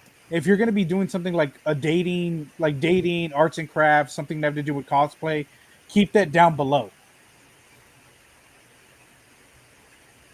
Honestly, the karaoke room should always be in the big auditorium because it's more room, a lot less. It sounds better too, and you don't feel like you're suffocating with having like the same amount of people you would have had in the bigger room. Right. Honestly, they should get rid of the balls. They should just get rid of the ball. They should get rid of their balls. Yes. They should get rid of the dance balls, the dances, and the only reason I say that is because, yeah, it's a fan favorite deal, but I don't think it's worth it. I mean, every year I always hear more and more complaints about how it's not as good as the previous year, or it's not as good as the previous year, and ultimately it kind of gives off this family friendly con, which is what I would always describe all con as, aside from it being a con for everybody, in the sense of like fandoms. But it takes away the idea of this family friendly con to like more of like a after hours hookup area. Because the bunny hutch is always going to be that. Like the bunny hutch is where guys go to ogle girls in like bunny outfits, which is not a bad thing. It's always going to be a thing. And it makes all these ladies feel sexy. It makes them all feel empowered because they get to look as hot as they want, and it lets a bunch of dudes just dress up in stupid outfits to make their friends laugh. But I laughed, especially when our buddy spam? showed up as spam. Yeah, no, Shout I out to my laughed my boy. ass off when I saw that picture. Shout out to my boy Super Saiyan SSJ Chris, bro. Shout out to you, man. It was good seeing you again. I haven't seen you in a while, a few years. It was great being a part of the memorial for Daniel Callahan, Captain America of the community. It was actually it was an honor, and I want to say thank you for allowing us to live stream it so people could actually see it. Definitely, I want to start doing something where we start live streaming people's panels for them so people can see them. I don't know how cool the cons will be because that's supposed to be that's paid content, right? So we'll see. We'll see what we can figure out. It depends on the con and then the panels themselves. I'm already looking up Bugs Bunny costumes. Yeah. Franco wanted to do a tokusatsu bunny. No, but an actual character who's got like full armor. You know what? Stuff. Fuck it. I'm gonna do Cornell tricks.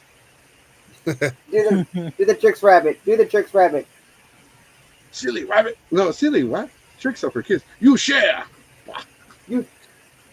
But like every year, I always end up finding something brand new that I just end up loving. And this year, honestly, it was the artist alley. Like normally, I ignore the artist alley for the most part, but this year, it's like they got some really damn good artists, like people who deserved that spot, not the people who just do the same art that everybody else does. Like you got it's like, oh, here's all the has been hotel artists. Here's all the stereotypical. Okay, like, so I got a eyes. question about that. I didn't see any hotel has been art, and I looked for it. Oh no, So I my was just buddy using that wanted as an example. Oh, okay, because I didn't see any of it. I'm actually really surprised how tame. But then again, this is not an anime convention. I do consider that technically anime adjacent. But usually at any con, whatever the big flavor is at that moment, the artist alley is flooded with it, along with the cosplayers. I say we get a group together and just cosplay Elote. Just different ingredients of elote. That is fully finished elote. Yeah. I'll be the brush that actually puts all the ingredients on the corn. I'll be a The cup. funny thing is, I made a corn joke earlier this morning. Why are This these was not costumes? This was not even a. This wasn't even a elote joke. It was a corn joke. I had told our friend Dean, who was Captain Comic, if you had saw him. I made a joke in our big chat. I said, Dean, what Spider-Man villain is good with butter? And he was like, you could tell he was looking at his phone and thinking. And I said, corn of Coblin. And I found a picture of a roasted corn with a hot goblin face. He probably made that on I wanted to show you this. These are apparently costumes. That's That's not a costume, that's a job. That's Yes, that's a job. That's a job. Got to start them early. Oh shit, we've been ignoring the comment section. Oh My bad, crap, he's got the Pornhub. SpongeBob ice cream. Hell yeah. How much you want to bet the eyes are all deformed? Yeah. The Batman one too. Hold Look on, at he's that, got and the Spider-Man. Batman, Captain America. The SpongeBob one is nasty. Spider-Man's pretty good. Batman's pretty good. I don't know what it is with the sponge. Like I guess the yellow. It's the flavor that's off. Yeah, it's fucking gross. I will say this: I did see Fart Knocker post this. Honestly, it would be good, like, if somebody reaches out to Todd and see if there's any way that we can now, like, partner up with one of the scheduling apps, like the one that San Japan uses, and put the schedule on the app, and then this also gives people chance to do feedback. So that costs money. So what I'm thinking is that we get everyone together and see who's willing to pitch in, because the app is. So I've seen the sites that make the apps for you, they go from $500 to $1,000, which in retrospect is not a lot. In a year, it's very doable. So I mean, if everyone is willing to pitch in, if I can throw in $100, I'll throw in $100. Now, not everyone has to throw in 100, but you know, I'll sell something. I'll sell this. Yeah, because Guide was very helpful for doing like you said, Central Japan and some of the bigger ones. You download the app. I He didn't even see it. flashbanged himself. You could tell that was like totally not on purpose either. Well, I didn't even mean to push the button. God, I can't fucking see. Take the battery off. Oh, I need it. No, but go ahead, Franco. Oh yeah, no, like when you download the Guide app and it lets you what's it called? Choose like the panels you want, highlight it, favorite, set reminders, timers, gives you all the information about the panels and stuff like that. So maybe that'll help for people who didn't download or didn't go to the website and be like, "Where's the schedule?" or couldn't find because I know they printed out schedules and they print them out. It's just a lot of people would take them, and then other people who needed them didn't have any. Or just a board that has the schedule ready to go. Like in that front area, right as you're going down, they have a big sign that has a schedule. Yeah, put a live one on a TV. That's in your main, because all the stuff was going through that main lobby anyway. Put it, and you had a TV by that main desk. Make a live feed of what the current schedule is, and just kind of flip. They had the schedule on that TV in the bottom floor. They had a bunch of random videos when I was going by it. Oh, that's a good sign. They fucked with it. There's a TV with the random stuff, but there is on the other side, right where the helper or where the volunteers are, they have the schedule going, but like you said, you have to go down. And it's like as soon as you go down the escalator, you make like a sharp. That's right there on the right. But half the time, Jace, the issue is that half the time, that was also being used for the volunteers to log their hours. Yeah. So close. Yeah, the app that I was talking about, it's just called Guidebook. Yeah, that's the one that San Japan uses. It's called the El. I'm gonna have to do some research. I think AFES uses the same one. So, real quick, Franco Taco, Mr. Taco, give your pros and cons real quick, and then I forgot to get everyone's score, so we'll start with you. I want your pros and cons and your score of the con on a scale of 1 to 10. All right, so I'm biased because, like Jeremy says, it has been family friendly, but like the group that we do the games and three with, we become such like a tight knit group, so they always make it fun. You helped me get the picture with Neil Kaplan because he was willing to record a video question for my more phenomenal. By the way, sir, that was $23. Oh, do I owe you $3? No, I don't fucking care. I just wanted. I was gonna use it. I was hoping you'd come on the show so I could use it as a joke. Bronco, give him a blowy. One of your amazing blowies. Idiot. No, but that's another good thing about that Alcon is that the celebrities were close enough to the dealer's room. Like they're in the dealer's room, so you can go look for. Hey, look, here's a toy. Oh my God, there's so and so. Let me go talk to him. You literally had time to go and talk with whatever celebrities were there. And they're chill. All my friends, and they're so chill. My friend went as a obscure character. She had one of those old school pretend cell phones, the ones that look like a big old brick, and she was walking by and she kept getting stopped because some of them were talking about it. Oh my God, I used to have a phone like that back in the day, because it was just such a chill vibe with the celebrities. You weren't having to rush and be like, hey, I enjoy your stuff. Okay, next person wants an autograph. I need you to move. Like that. Also, the people, their handlers weren't rushing you to like move so the next people can come and like get their autograph or get their picture. That was like the big plus. That was my big plus. The only thing, like I said, that I had a con with was that the making sure that all the panelists finish when they need to make sure the next people set up. Hopefully, maybe we can have somebody come by and be like, hey, the next panel's coming in like 15 minutes. Start winding it down, start tearing it down. Get your shit and get out. Yeah. Be kind. Let the next person have the room because it's their time. That was my only con, making sure that all the panelists finished when they needed to, started when they needed to. And I got lucky that the person next to us who started at 3 was, was our friend Roy. So I literally just left my computer up because he had sent me what he was going to show. So I was like, all right, Roy, you're ready to go. And he was like, all right. And set up, gave a little speech about the movie, then started it. All right, so on a scale of 1 to 10, though, what would you rate the con? Again, because I'm fucking biased, it's pretty high. It's 9.25. 9.5. Just to give it a. All right, so we have our it's not our first 9 in the season, but it is definitely the highest score anyone's given a con so far. All right, the Wooded Mexican for the El The Burro. chingazos. Los The chingazos. chingazos. The chingazo. That It's chingazos. gonna spin off the next chancla. movie. La It's gonna spin chancla off infinita. the next movie. La chingadera.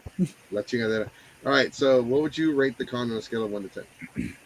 So aside from like again, just hearing like some complaints from not just you guys, but like from other people who like I just randomly talked to throughout the entire con, as well as just like overall seeing the growth and the decrease of certain things. Probably give it about like if I'm just going straight about the people I care about and I care about seeing every year. If I went off of just that, it's a 10 out of 10 for me. Because I always have a damn good time when I'm hanging out with my friends, when I'm hanging out with my con family, when I'm seeing people I don't see every single day. It's always a 10 out of 10. Mm-hmm. But if I take away all that and I judge it strictly for what a con can give a panelist and what a con can give a con goer, I have to give it an 8. Maybe if I'm being generous, an 8. But if I want to be a little bit more realistic, maybe a 7. Okay. And that's just because I've been to some really shit cons who can't even crack a 5. And the only reason why you can Anime Matsuri. It has been 0 days. and then that's saying something because I'm giving it a 5 just because I'm there with friends. Okay. A 5? Yeah, that's what I'm talking about. Like you're just not at work, you're enjoying being dumbasses with friends, and you're going to a con that's really realistically a 2, but you made it a 5 because you're with friends. Okay. So another what- convention. So what would you give this con? Like you gave it 3 scores, but you got to pick one. Oh, if I had to be honest, it's 7. Okay. All right, we can take that. All right, Chase the Mace, who puts it in the face. Oh, It's Jace Uso. I only had the 1 day there, but I feel like if I spent the entire like a full convention, it would have been plenty of fun. So I would give it an 8. A lot of fun. There was plenty of stuff to do. I had more friends that were hanging out there than I thought, so I could have spent the entire time there. So Yeah, it that's was the a biggest. solid 8. There was stuff to do the entire time. If I had more money, it'd be great too. Yeah, and then there's some people who just hung out in the lobby that didn't even like do anything. They were there for the convention. I was They in the had lobby the for like badges. 2 hours hanging out with friends that were there because they all just kept showing up. It's like, cool. That does that's the make me biggest. laugh. Every year, there's always that one group of people that never go to any panels, any game show, nothing. They spend money on a hotel and spend money on. We want Beaner Yoshi. You got it. They spend all this money on everything, and they just sit and just drink and just like be in the lobby the entire time. Well, I take conventions as like that's my vacation. I don't Yeah, take time off of work. I don't get to meet these friends except for at conventions. That's kind of what I go there. And then the panels in the dealer room and all the other stuff are just Yeah. kind of Yeah, I got you're going I, to an event together. I want to gotta go hang out with agree. friends. There are cons where I don't attend any. Like if I don't have a panel, I don't attend any panels because a lot of times, especially anime conventions, they just have a lot of panels I just don't give a shit about. Or it's the same crap you've seen already. Yeah, it's the Yeah. same fucking panel, Dave, that every other convention has. Like, at least with some of the panels here, they were a little bit different. But with anime conventions, it's the same generic bullshit. It's always 16-year-olds in cosplay getting asked questions by grown-ass adults. ooh, About their underage characters. Yeah, about their characters. Like, oh, if you could have sex with anybody. Why would it be me? But I'm gonna take you up on that. We want to try and do Nerd Say. Franco, I was about to say pause, dude. We'll take you up with that sex thing. No, Nerd No. Say. Because he said we should go to Houston or maybe some of the other conventions around Texas. I was and about- do Nerd Say. I'm about to mention the panel that I said when we were like tipsy that we're definitely gonna do, but that's gonna be after the podcast is done. All right, so I guess I'm last but We not had least. a 9.5, a 7, and an 8. So if I add my score, we already heard my pros and cons, the layout, the structure of the convention, just the way the whole thing was structured. They could have done better. I feel like they could have changed some things, had the dealers room and Artist Alley in the big room, and had made events in the dealers room. The panels being way in the back with no signage. As a matter of fact, it was a narrow hallway, and with the photo shoot thing going on in the back, so it actually discouraged people from walking back there. It discouraged a lot of foot traffic. So the artist tables and that going on back there actually hurt a lot of panels. It's not being specific because I actually showed up to the wrong panel room for one of my panels. Because I walked into the one I was supposed to be in, and I asked somebody, hey, what panel is this? Oh, it's this panel. Okay, thank you. Turns out it was my fucking panel room. So, as much as I like the con, I can't give it a perfect score. I wanted to give it a 9. I really want to give it a 9. I can't give it a 9. I'll give it an 8.75. Well, with my score, no, I'm sorry. I'm not giving it 8.75. But the average with my score brings AllCon, Dallas, Texas. This year I already fucked up. AllCon, Dallas, Texas gets an 8.75 out of 10. Now you're thinking, that's not as high as it should. Some people are probably watching this video and like, man, it should be higher than that. It definitely should be higher because that seems kind of low. So there isn't a single convention we've been to that has ever gotten a 9.